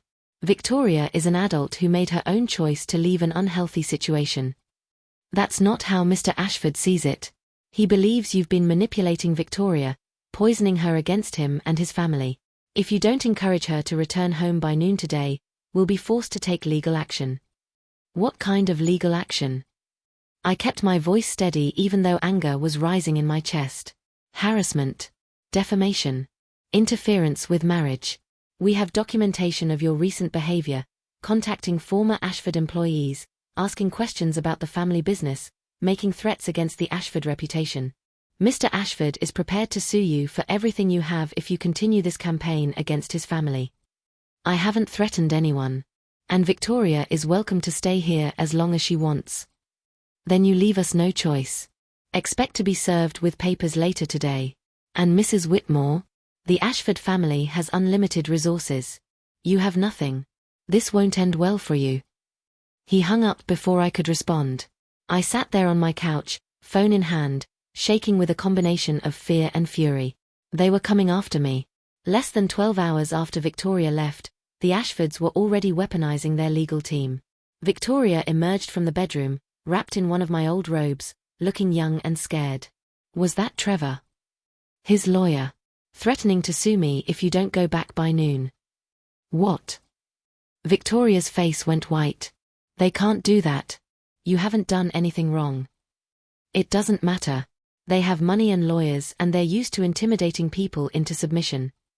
I stood up, gathering my resolve. But Victoria, this is your decision. If you want to go back, if you think that's safer. No. The word came out fierce and certain. I'm not going back. I don't care what threats they make. I'm not going back to Trevor. Then we need to be prepared for war. Because that's what this is going to be. Over the next few hours, Victoria and I made plans. She called her boss at the marketing firm and requested an emergency leave of absence, citing a family crisis. She called her bank and moved money from the joint account she shared with Trevor into a new account in only her name. Not much, but enough to survive on for a few weeks. She changed her passwords on all her personal accounts and backed up important files from her laptop. And then she did something I didn't expect. She called Jamie. Hey, Victoria said when her old college friend answered. It's me. I know it's been forever, and I've been a terrible friend, but I need help. And I think I owe you an apology. I left the room to give them privacy, but I could hear the emotion in Victoria's voice as she talked. 20 minutes later, she emerged with red eyes but a stronger expression. Jamie's driving up from Baltimore tonight. She's a paralegal now, and she says she knows some good divorce attorneys who specialize in high-conflict cases. Victoria managed a small smile. I told her everything. About Trevor, about you investigating the Ashfords, about me being a complete idiot for the past 2 years. She didn't judge me. She just asked what she could do to help. That's what real friends do. I know that now. I just wish I'd remembered it sooner. Around noon, someone knocked on my apartment door. I opened it to find a process server holding an envelope. Eleanor Whitmore. Yes. You've been served. He handed me the envelope and left. Inside were legal documents, exactly what Trevor's lawyer had threatened. They were suing me for harassment, defamation, and intentional interference with marriage. They were asking for damages of $500,000. $500,000. More money than I would make in 10 lifetimes. Victoria read the documents over my shoulder, her face growing darker with each page. This is ridiculous. These accusations are completely false. That doesn't matter. They know I can't afford to fight this. They're counting on me being too scared to stand up to them. I set the papers down on my kitchen table and looked at my daughter. Victoria, they're trying to use me to get to you. If you go back to Trevor, they'll probably drop the lawsuit. I already told you, I'm not going back. But sweetheart. Mom, listen to me. She gripped my hands, her eyes blazing with determination. You spent the last 3 months investigating Trevor's family, collecting evidence, preparing to fight for me even when I treated you like garbage. You were willing to risk everything to save me. Do you really think I'm going to abandon you the first time you need me to stand with you? This is different. They could take everything I have. Which isn't much, but... Then we fight them together. With everything we have. Victoria pulled out her phone. And we start by making a few calls. Over the next hour, Victoria worked her way through her contact list. People from college, former colleagues, connections she'd made over the years. She was calling in every favor, reaching out to everyone who might be able to help. She called a law school friend who was now an attorney at a firm that did pro bono work. She called a former professor who specialized in white-collar crime. She called a journalist she'd worked with on a marketing campaign who covered business fraud. And slowly, piece by piece, she started building an army. Mom, she said after the 10th or 11th call, remember those documents you have? The evidence from Patricia and Robert? I think it's time we used them. But if we do that, you'll be caught in the crossfire. Your career, your reputation are already compromised the minute I married into that family. Victoria sat down beside me, taking my hand. I've been thinking about this all morning. Trevor's lawyer threatened you because they're scared. They know you have something on them, and they're trying to intimidate you into silence before you can use it. But Mom, if we go public with this evidence, if we expose what the Ashfords really are, then suddenly we're not the victims anymore. We're whistleblowers. We're the ones holding the cards. It's risky. Everything is risky at this point. But at least this way, we're being proactive instead of reactive. She squeezed my hand. You taught me that when I was little. Remember? When Jessica Morrison was bullying me in 5th grade, and I wanted to hide from her. You told me that bullies only have power if you let them. That sometimes you have to stand up and fight back, even when you're scared. I did remember. Victoria had been 10 years old, crying because a bigger girl was stealing her lunch money and making fun of her clothes. I'd marched into that school and raised hell until the situation was handled. And then I'd told Victoria that she never had to accept being treated badly by anyone. Your situation is a little more complicated than 5th grade bullying, I said with a weak smile. Same principle though. Trevor and his family are bullies with better lawyers. But they're still bullies. And I'm done letting them push me around. Victoria pulled up a number on her phone. I'm calling that journalist. The one from the Tribune who covers business fraud. If we're going to do this, we need to do it right. Victoria, wait. Once we do this, there's no taking it back. I know. Trevor will hate you. His family will hate you. You'll lose everything you built with them. I already lost everything that mattered when I lost you, Mom. Everything else is just stuff. She looked at me with clear eyes, no hesitation. Make the call with me. Let's take these bastards down together. So we did. We called Martin Cooper, investigative journalist at the Pittsburgh Tribune. We told him we had evidence of systematic fraud and tax evasion by one of Pittsburgh's wealthiest families. We told him about the documents, the testimony, the pattern of criminal behavior going back years. He agreed to meet us that afternoon. Jamie arrived around 4, pulling Victoria into a fierce hug the moment she walked through my door. I'm so glad you called me. I've been worried about you for 2 years. I'm sorry I pushed you away. Don't apologize. Just promise me you're done letting assholes control your life. I promise. Martin Cooper arrived at 6, a lean man in his 40s with sharp eyes and a recorder in his hand. He listened to our story, all of it, from Victoria's marriage to Trevor to my investigation to the lawsuit they'd filed against me that very morning. Then we showed him the documents. He spent 2 hours going through everything, asking questions, taking notes, occasionally letting out low whistles of surprise. Finally, he sat back and looked at both of us. This is big. Really big. If even half of this can be verified, the Ashfords are going to face serious criminal charges. The IRS will be all over them. Their business will be destroyed. Can you verify it? I asked. I can try. I have sources at the IRS, contacts who can help me trace these financial records. It'll take a few days, maybe a week. But Mrs. Whitmore, Ms. Ashford, if I run with this story, you need to understand what you're setting in motion. The Ashfords will retaliate. Hard. They'll try to discredit you, destroy your reputations, make you look like vindictive liars. Let them try, Victoria said. I have nothing left to lose. You have more to lose than you think. Your career, your social standing, possibly your freedom if they find a way to implicate you in the fraud. I didn't know about any of this until last night. Can you prove that? Because they're going to claim you were complicit. That you helped them. Victoria faltered, and I saw fear flash across her face. But then she straightened her shoulders. Then I'll prove I wasn't. I have emails, timestamps, everything showing that I was kept in the dark. And even if I can't prove it, even if some people always assume I was involved, at least I'll know I did the right thing in the end. That has to count for something. Martin nodded slowly. All right. Give me a week to verify what you've given me and build out the story. Don't talk to anyone else about this. Don't post anything on social media. And be prepared, once this story breaks, your life is going to become a circus. We understand, I said. After Martin left, the three of us, me, Victoria, and Jamie, sat in my small living room, processing what we'd just set in motion. In 1 week, maybe less, the Pittsburgh Tribune was going to run an expose on the Ashford family. Trevor's world was going to explode.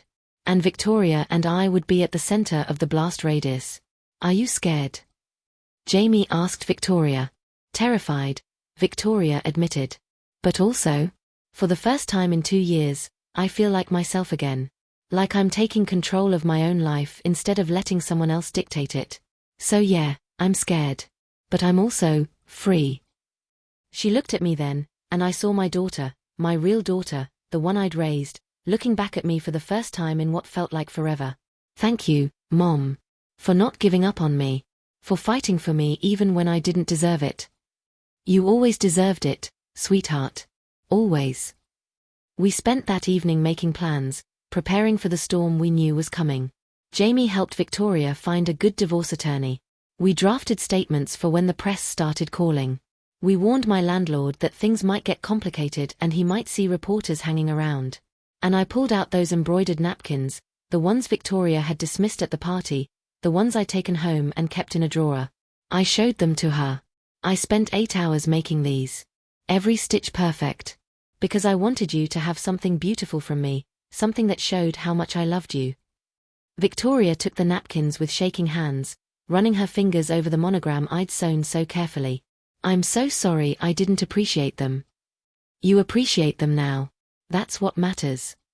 She started crying then, not the helpless sobs from the night before, but cleansing tears that felt like they were washing away 2 years of poison. I held her while she cried, and Jamie sat with us, and we were our own little army, preparing for battle. The Ashfords had money and power and connections. But we had truth. And we had each other. And sometimes, that's enough. The week that followed was the longest of my life. We stayed in my apartment, Victoria and I, barely leaving except for necessities. Jamie had to go back to Baltimore for work but promised to return the moment we needed her. The lawsuit hung over us like a sword, but we tried not to think about it. We were waiting for something bigger. Victoria called Trevor twice during that week, once to tell him she wanted a divorce, and once to inform him that she'd hired an attorney. Both conversations were brief and brutal.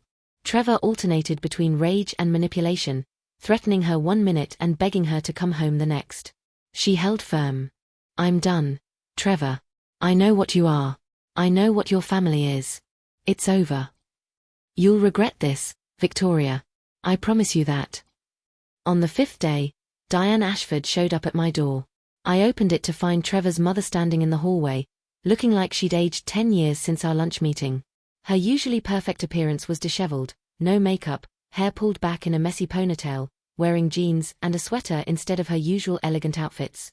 Eleanor, please. I need to talk to you and Victoria. I should have slammed the door in her face. This was the enemy, the mother of the man who'd abused my daughter. But something in Diane's expression, raw desperation mixed with genuine fear, made me hesitate. Why? Because everything is falling apart, and I need your help. Her voice cracked. Please. 5 minutes. That's all I'm asking. I let her in. Victoria emerged from the bedroom, and her face hardened when she saw Diane. "What are you doing here?" "I came to warn you. And to ask for your mercy." Diane sat on my couch without being invited, her hands twisting in her lap. "Bradford knows someone is investigating the business. He's been in emergency meetings with lawyers and accountants all week. He knows something is coming, and he's terrified." "Good," Victoria said coldly. "He should be terrified." "Victoria, I know you're angry. You have every right to be." "Trevor," Diane's voice caught. "Trevor is his father's son. I tried to raise him differently, but Bradford's influence was too strong. Everything I warned you about at lunch, Eleanor, it all came true, didn't it?" "You knew what Trevor was," I said. "You knew, and you let Victoria marry him anyway." "I thought she'd be stronger than me. I thought maybe she could change him." Diane wiped her eyes. "I was wrong. And I'm sorry. But that's not why I'm here. I'm here because Bradford is planning something. Something that will hurt both of you." "We're already being sued," Victoria said. "What more can they do?" "That lawsuit is nothing. Bradford has connections everywhere. Judges, politicians, business leaders. He's calling in every favor, using every bit of leverage he has. He's going to try to have Eleanor arrested." My stomach dropped. "Arrested for what?" "Harassment. Stalking. He's claiming you've been following Trevor, threatening him, trying to extort money from the family. He has friends in the police department who owe him favors. They'll arrest you on false charges just to send a message." "That's insane. I haven't done any of those things." "It doesn't matter. Bradford is very good at creating narratives. By the time his lawyers are done, you'll look like an obsessed woman who was angry about being excluded from your daughter's new life. They'll paint Victoria as a victim of your manipulation, claim she was brainwashed into leaving her loving husband." Victoria's face had gone white. "They can't do that. People will see through it." "Will they?" Bradford has spent decades building relationships with the media, the police, influential people throughout Pittsburgh. He knows how to control a story. Diane looked between us desperately. "That's why I'm here. You need to strike first. Whatever evidence you have, whatever you're planning, do it now. Before Bradford has a chance to spin this his way." I thought about Martin Cooper and his timeline. He'd said a week, maybe less. We were only on day 5. Would he have enough time to verify everything and publish? "Why are you helping us?" Victoria asked Diane. "Trevor is your son. Bradford is your husband. Why would you warn us?" "Because I'm tired." The words came out as barely a whisper. "I'm so tired of being complicit in their cruelty. I'm tired of watching them destroy people and saying nothing. I'm tired of being the good wife who keeps her mouth shut." Diane looked at Victoria with tears streaming down her face. "You got out. You escaped before it was too late. I never did. And I'll be damned if I let Bradford drag you back into hell just to protect his empire." "What about you?" I asked. "If you're helping us, what happens to you when Bradford finds out?" "I don't care anymore. Let him divorce me. Let him cut me off financially. I'd rather be poor and free than rich and trapped." She stood to leave. "I just wanted you to know what's coming. Be ready. And whatever you're planning, do it soon." After Diane left, Victoria and I looked at each other in panic. "We need to call Martin," Victoria said. "We need to move up the timeline." I called him immediately. He answered on the second ring. "Martin, it's Eleanor Whitmore. We have a problem." I explained what Diane had told us, about Bradford's plans to have me arrested, about the manipulation of the narrative that was coming. Martin swore under his breath. "I'm not done verifying everything. If I publish now, there might be holes in the story the Ashfords can exploit. If you don't publish now, they're going to arrest Eleanor and control the entire narrative. You'll never get the truth out." Silence on the other end while Martin considered. Finally, "Give me 24 hours. I'll work through the night. We'll run it in tomorrow's paper, both print and online. But you need to go somewhere safe tonight. If Bradford really is planning to have Eleanor arrested, he might move tonight." "Where are we supposed to go?" "Do you have friends? Family? Anywhere the Ashfords wouldn't think to look?" I thought of Helen, but that was too obvious. They knew she was my friend. Then I thought of Patricia Donnelly, the former HR director who'd given me those initial documents. She lived in Mount Washington, and the Ashfords had no idea I'd ever met her. I called Patricia. She answered immediately. Eleanor, is everything all right? No. We need a place to stay tonight. Somewhere the Ashfords won't find us. Can you help? Of course. Come now. We threw things into bags, laptops, documents, clothes, anything we might need. We were heading for the door when someone pounded on it from the other side. Eleanor Whitmore, Pittsburgh Police. Open the door. Victoria and I froze, staring at each other in horror. They were already here. Bradford had moved faster than Diane expected. What do we do? Victoria whispered. I looked around my small apartment, my mind racing. The window in my bedroom led to a fire escape. It was old and probably not very safe, but it was our only option. The fire escape, I said quietly. Go. Now. I'm not leaving you. Victoria, if they arrest both of us, we can't fight this. Go to Patricia's. Make sure Martin publishes that story tomorrow. That's more important than me being arrested for one night. Mom. Go. The pounding on the door got louder. Mrs. Whitmore, we know you're in there. Open the door or we'll break it down. Victoria grabbed her bag and ran for the bedroom. I watched her climb out the window onto the fire escape, moving as quickly as she dared on the rusty metal structure. Once she was safely descending, I took a deep breath and opened the front door. 2 police officers stood there, looking uncomfortable but determined. Eleanor Whitmore. Yes. You're under arrest for harassment and stalking. You have the right to remain silent. They read me my rights while putting me in handcuffs. My neighbors peered out from their doorways, watching me be led away like a criminal. I kept my head high, refused to show how terrified I was. They took me to the police station, processed me, took my fingerprints and my photo, put me in a holding cell with 3 other women, one drunk, one high, one who just stared at the wall without speaking. I sat on the cold concrete bench and tried not to panic. This was part of Bradford's plan: humiliate me, discredit me, make me look dangerous and unstable. By tomorrow, his lawyers would be spinning this to the media. Obsessed mother-in-law arrested for stalking wealthy businessman's son. But by tomorrow, Martin's story would also be published. The truth about the Ashfords' fraud, their abuse, their systematic destruction of anyone who threatened them. My arrest would look like exactly what it was: retaliation. I just had to survive the night. Around midnight, a public defender showed up. She was young, overworked, and clearly annoyed at having to be there so late. Mrs. Whitmore? I'm Sarah Chen. She stopped, correcting herself. Sorry, Jennifer Walsh. I'm your court-appointed attorney. Your arraignment is scheduled for 9 a.m. tomorrow. The charges are harassment and stalking, both misdemeanors. Do you understand what you're being charged with? Yes. But I didn't do any of those things. This is retaliation. The man who filed charges against me, his son is married to my daughter. She left him last week after discovering he was abusive. This is their way of punishing us. Jennifer made notes. Do you have any evidence of that? Tomorrow morning, the Pittsburgh Tribune is publishing an exposé about systematic fraud and corruption in the Ashford family business. My daughter and I are the whistleblowers. That's why they're doing this, to discredit us before the story breaks. Jennifer looked up sharply. The Ashfords?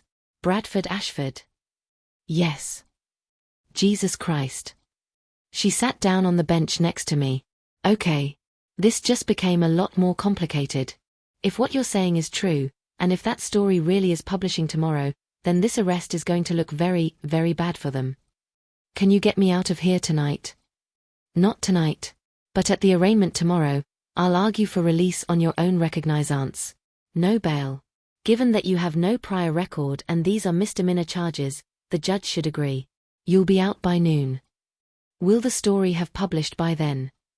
If it's going in tomorrow's paper, it'll be online by 6 a.m. Print edition hits the streets around 7.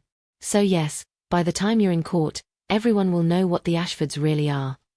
I leaned back against the cold wall and closed my eyes. Almost there.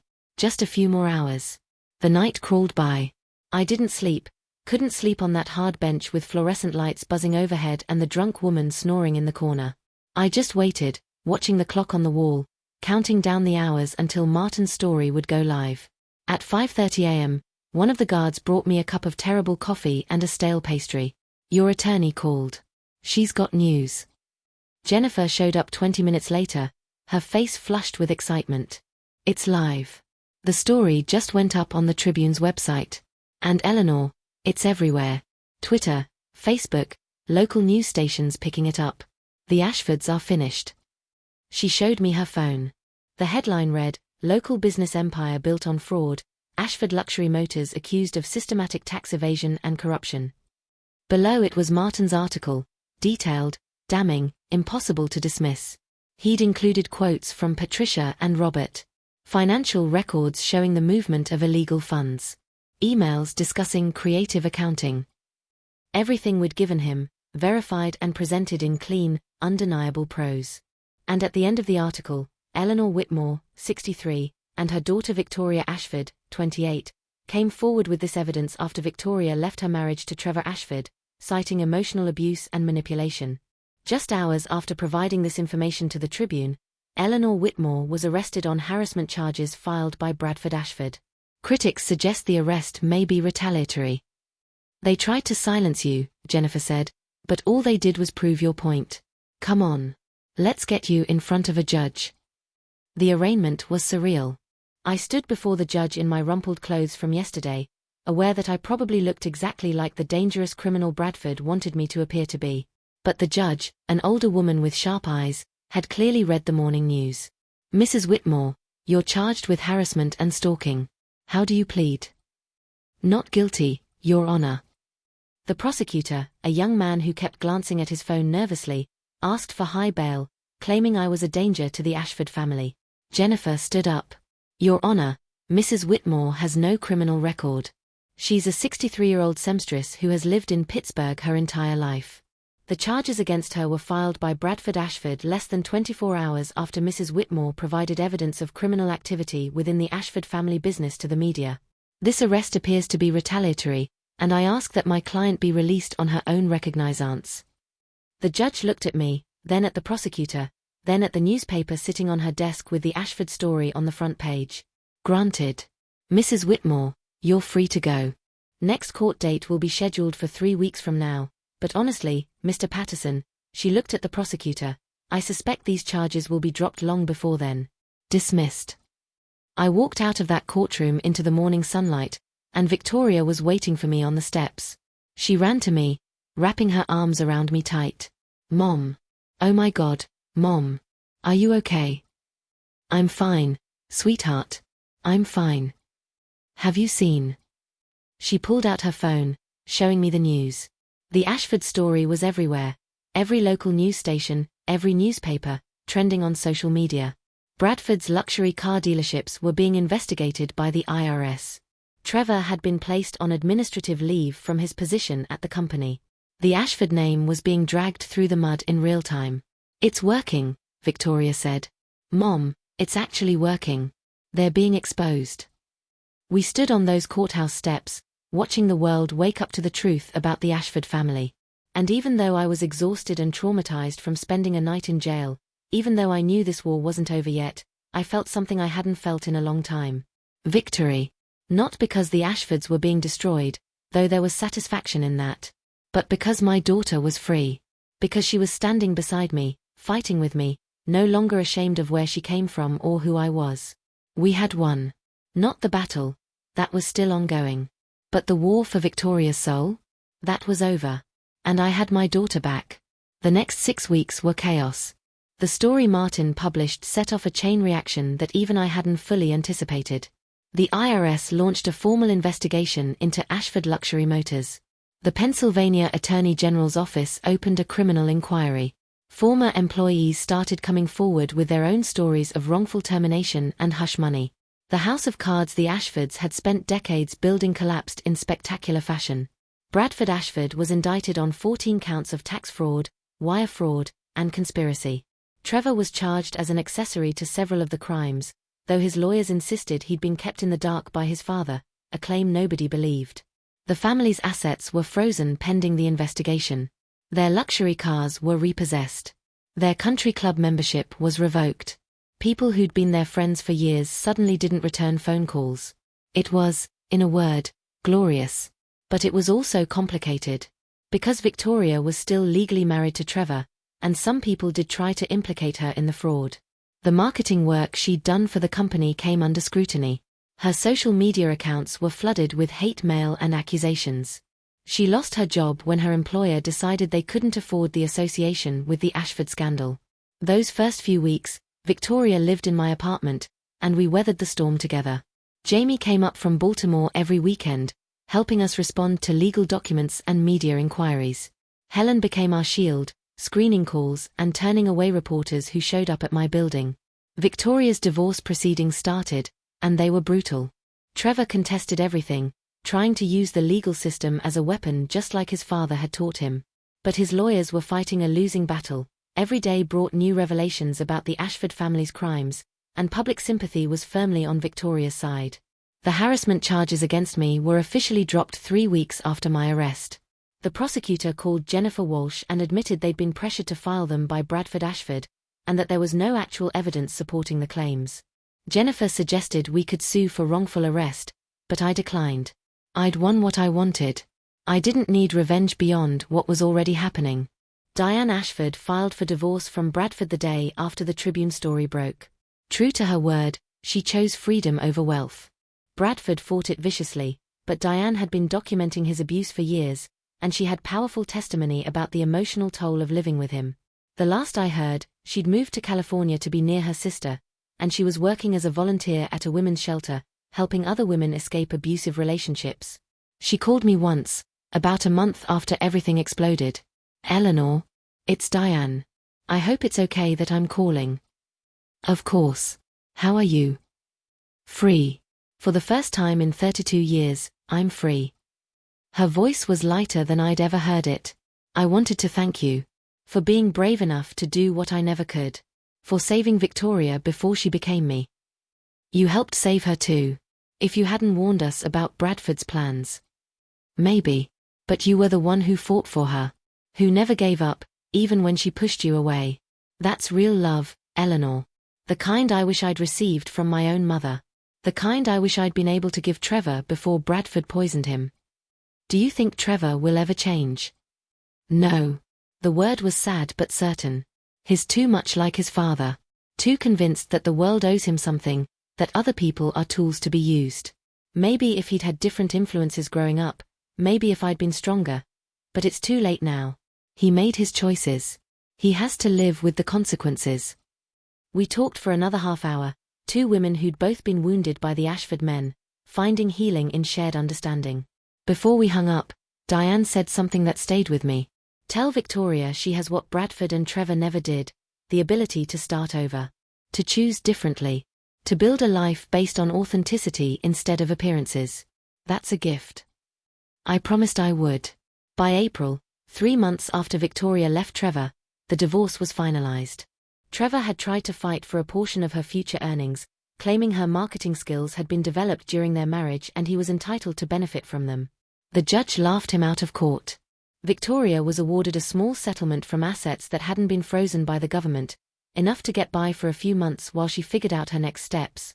She moved out of my apartment and into a small place of her own in Lawrenceville, a modest one-bedroom that was nothing like the mansion in Soakley Heights but was entirely hers. She didn't have a job yet, but she'd started freelancing, doing marketing consulting for small businesses that appreciated her skills but weren't put off by her association with the Ashford scandal. The first time I visited her new apartment, she gave me a tour with genuine pride. "Look, Mom, I painted the bedroom myself.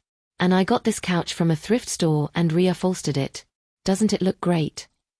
It looked like something from a beginner's DIY project, but I told her it was beautiful because it represented something more important than aesthetics. It represented Victoria reclaiming her ability to create, to build, to survive without wealth and status propping her up. She was becoming herself again. One Saturday in May, Victoria invited me to lunch at a diner near her apartment. Nothing fancy, just burgers and fries and coffee in chipped mugs. But she seemed nervous, fidgeting with her napkin and avoiding eye contact. "What's wrong, sweetheart?" "Nothing's wrong. I have something I want to tell you, and I'm not sure how you'll react." My heart sank. Was she sick? In trouble? Had Trevor found some new way to hurt her? "You can tell me anything." "I'm writing a book." The words came out in a rush. About everything that happened. About Trevor and his family, about the abuse, about how I lost myself and then found my way back. About you, and how you saved me even when I didn't deserve it. I stared at her, processing this unexpected revelation. A book. A memoir. I've been working on it for the past month, and I already have a literary agent interested. She thinks publishers will want it. There's so much public interest in the Ashford scandal, and nobody has heard my side of the story yet. Not really. Victoria finally met my eyes. "But I need your permission. Because you're a huge part of the story, Mom. I can't tell it without talking about you, about our relationship, about how I treated you. And some of it makes me look really bad. Makes me look like an ungrateful, manipulative daughter who abandoned the person who loved her most." "That's because that's what happened," I said gently. "I know. And I want to own that. I want to write honestly about how easy it was for Trevor to turn me against you, about how I convinced myself that you were the problem instead of him. But only if you're okay with it. I won't exploit you for a book deal, Mom. Your privacy and your feelings matter more than any amount of money a publisher might offer." I thought about this carefully. Victoria was right. Her story could help other women recognize the signs of emotional abuse before it was too late. It could help daughters understand the value of their mothers before they pushed them away. It could shine more light on the Ashfords' crimes and maybe help ensure they faced full justice. "I think you should write it," I said finally. "Tell the truth. All of it. The good, the bad, the ugly. Tell people what happened so maybe they can avoid making the same mistakes." "You're sure?" "I'm sure. But Victoria, I need you to promise me something." "Anything." "Don't paint yourself as just a victim. Yes, Trevor manipulated you. Yes, his family is toxic and criminal. But you also made choices. You chose to distance yourself from me.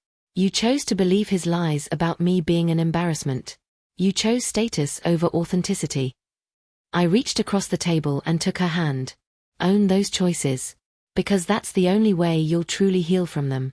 And that's the only way your story will help other people, if they can see themselves in both your victimhood and your complicity." Victoria's eyes filled with tears. "You're right. I did make those choices. And I have to live with them." "You also chose to leave. You chose to expose the truth even when it cost you everything. You chose to fight back. Those are choices worth celebrating too." We finished our lunch talking about her book, about the process of reliving trauma through writing, about how scared she was that people would judge her harshly for what she'd done. I told her they probably would. Some people always do. But the ones who mattered would understand that human beings are complicated, that we all make mistakes, and that redemption is possible if we're willing to do the work. 2 months later, Victoria got a book deal. The advance was modest by industry standards but more money than either of us had seen in a long time. She used some of it to buy me a new sewing machine, a top-of-the-line model I'd been eyeing for years but could never afford. "You don't have to do that," I protested when she showed up at my apartment with the enormous box. "Yes, I do. Mom, you've spent your entire life sewing on that ancient machine, making beautiful things for other people. You deserve something nice. Let me give this to you. Please." So I accepted it, and I cried while Victoria set it up in the corner of my living room where the old machine had lived for decades. That summer, something unexpected happened. The story of my investigation into the Ashfords and my night in jail had caught the attention of a documentary filmmaker. She reached out asking if I'd be willing to participate in a film about ordinary people standing up to powerful institutions. "I'm not sure I'm interesting enough for a documentary," I told her during our first phone call. "Are you kidding? Eleanor, you're a 63-year-old seamstress who single-handedly took down one of Pittsburgh's wealthiest families to save your daughter. That's incredible." "I didn't do it single-handedly. Victoria helped. So did Patricia and Robert and Diane and Martin Cooper. Which makes it even better. It's a story about community, about ordinary people working together to expose corruption. Please say you'll at least think about it." I talked it over with Victoria, who was enthusiastic about the idea. "Mom, do it. Tell your story. You've spent your whole life in the background, supporting other people, making their dreams come true. It's time for you to be in the spotlight. So I agreed. The documentary took 8 months to make, with interviews and recreations and trips to all the locations where key moments had happened. They interviewed Victoria, Helen, Jamie, Patricia, Robert, even Diane. They showed my tiny apartment, my sewing machine, the courthouse where I'd been arraigned. They told the story of a mother's love and the lengths one woman would go to save her child. The documentary premiered at a film festival in New York in March, exactly 1 year after Victoria had called me that night, crying and needing help. Victoria and I attended together, holding hands in the dark theater while our story played out on screen. It was strange watching myself up there, seeing my life turned into narrative. The filmmaker had titled it The Seamstress, focusing on how I'd spent my life stitching things together. Clothes, yes, but also my daughter's future, my own survival, and ultimately, the truth about the Ashfords. When the credits rolled, the audience stood and applauded. People approached me afterward with tears in their eyes, telling me their own stories of family estrangement and reconciliation. Mothers thanked me for not giving up on my daughter. Daughters apologized for taking their mothers for granted. But the moment that mattered most came later that night, back in our hotel room. Victoria and I were getting ready for bed, both exhausted from the emotional intensity of the premiere. She sat on the edge of my bed, and I could see she was struggling with something. "What is it, honey?" "I need to tell you something. Something I should have said a long time ago, but I was too proud and too ashamed." She took a deep breath. "I'm sorry. Not just for the party and the text messages and the 3 months of silence. I'm sorry for everything. For every time I made you feel less than. For every moment I chose Trevor's approval over your love. For losing sight of who you were and what you'd done for me. For turning you into baggage when you were actually my foundation." She was crying now, years of guilt pouring out all at once. "I don't know if I can ever fully make up for what I put you through. But I want to spend the rest of my life trying. I want to be the daughter you deserved all along. I want to make you proud." I pulled her into my arms, holding her tight while she sobbed against my shoulder. "Victoria, listen to me. You already make me proud. Not because you wrote a book or because you exposed the Ashfords. But because you had the courage to admit you were wrong. Because you chose truth over comfort.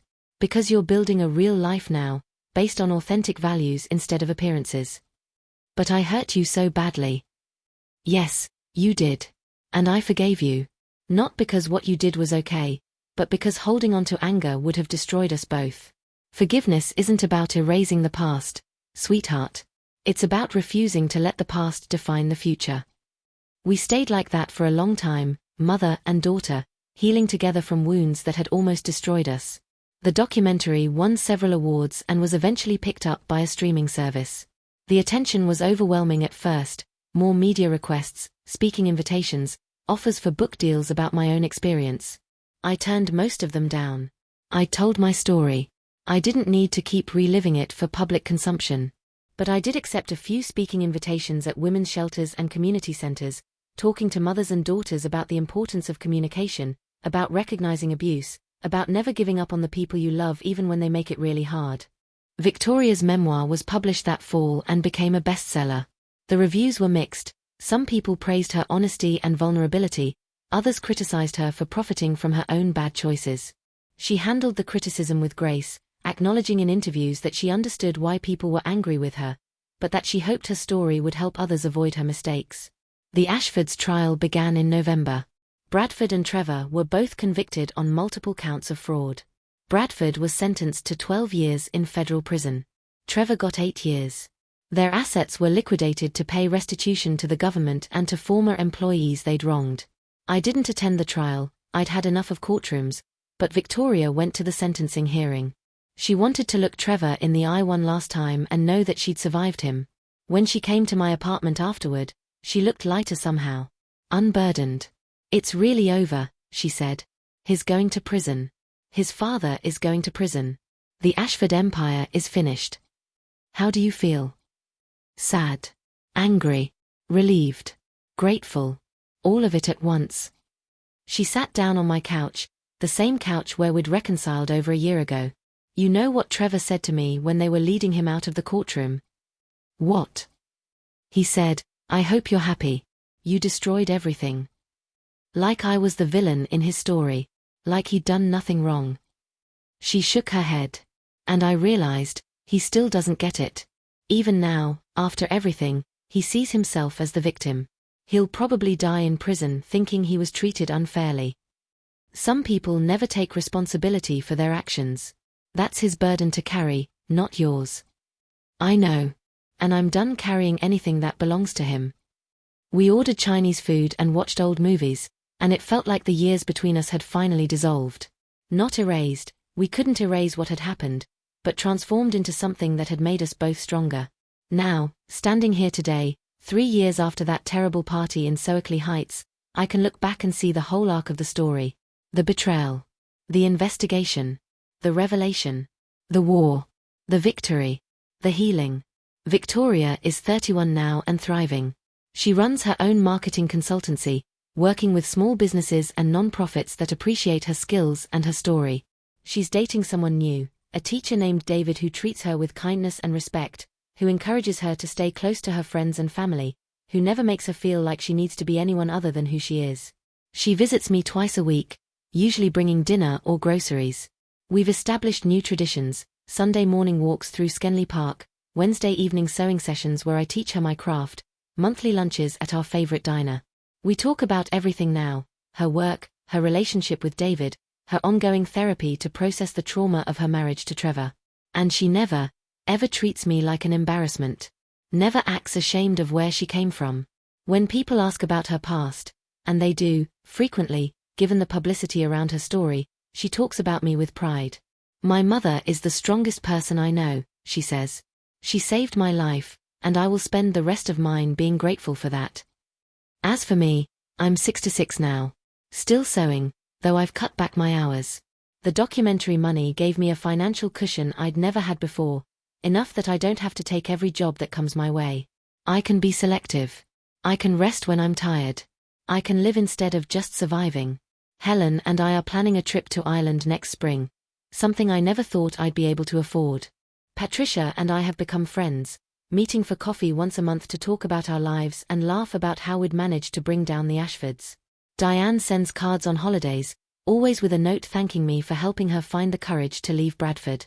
But the best part, the part that makes all the pain and fear and struggle worth it, is having my daughter back. The real Victoria, not the woman Trevor tried to mold her into. She's messy and imperfect and still healing from her trauma, but she's authentically herself. And she loves me. Not because she has to. Not out of obligation or guilt. But because she genuinely wants me in her life, values my presence, needs my love as much as I need hers. That's worth more than any book deal or documentary award or courtroom victory. Because at the end of the day, all I ever wanted was my daughter. Everything else, the investigation, the evidence gathering, the public exposure of the Ashfords, that was all just means to an end. The end being this: Victoria and me, sitting on my couch on a Wednesday night, watching her try to master a sewing pattern while I offer guidance, both of us laughing when she tangles the thread for the 5th time. This is what winning looks like. Not revenge or justice, though those things mattered too. But restoration. Reconnect Ion. Love that survived everything thrown at it and came out stronger on the other side. Someone asked me recently if I regretted anything about how I'd handled the situation with Victoria and the Ashfords. If I would do things differently knowing what I know now. And my answer is no. I wouldn't change a thing. Because every choice I made, from investigating the Ashford family to collecting evidence to exposing their crimes, was made out of love. Love for my daughter. Love fierce enough to risk everything. Love strong enough to endure rejection and keep fighting anyway. That's what mothers do. We fight for our children, even when they're fighting against us. We hold on to hope when they've let go. We see the best in them when they can't see it in themselves. And sometimes, if we're lucky, if we're stubborn enough, if we refuse to give up, we get them back. I got my daughter back. And that makes me the richest woman in Pittsburgh, regardless of what's in my bank account. If you've made it this far in my story, thank you for listening. I hope it means something to you. I hope if you're struggling with family estrangement or manipulation or abuse, you'll see that there's always hope. There's always a way forward, even when the path seems impossible. And if you're a mother who's lost her daughter, or a daughter who's lost her mother, know this: it's never too late to find your way back to each other. Never too late to choose love over pride, authenticity over appearances, truth over comfortable lies. Make that call. Send that text. Show up at that door. Fight for the people you love, even when, especially when, it's hard. Because nothing in this world is more valuable than the people who truly love you. And once you realize that, really realize it in your bones, everything else falls into place. My daughter laughed and said, "You really think I'd ever let you meet my rich in-laws? I don't want you asking them for help." They all laughed. I just smiled and said, "Don't worry, you won't have to." Then I walked away. That night, her best friend sent me a message that made. And I'd do it all again, every painful moment, to be where I am now. With my daughter home where she belongs. Thank you for listening to my story. Check the description box below for more stories like this. Stories about love and betrayal, about mothers and daughters, about the strength we find when we're pushed to our limits. Because we all have that strength inside us. Sometimes we just need someone to remind us it's there.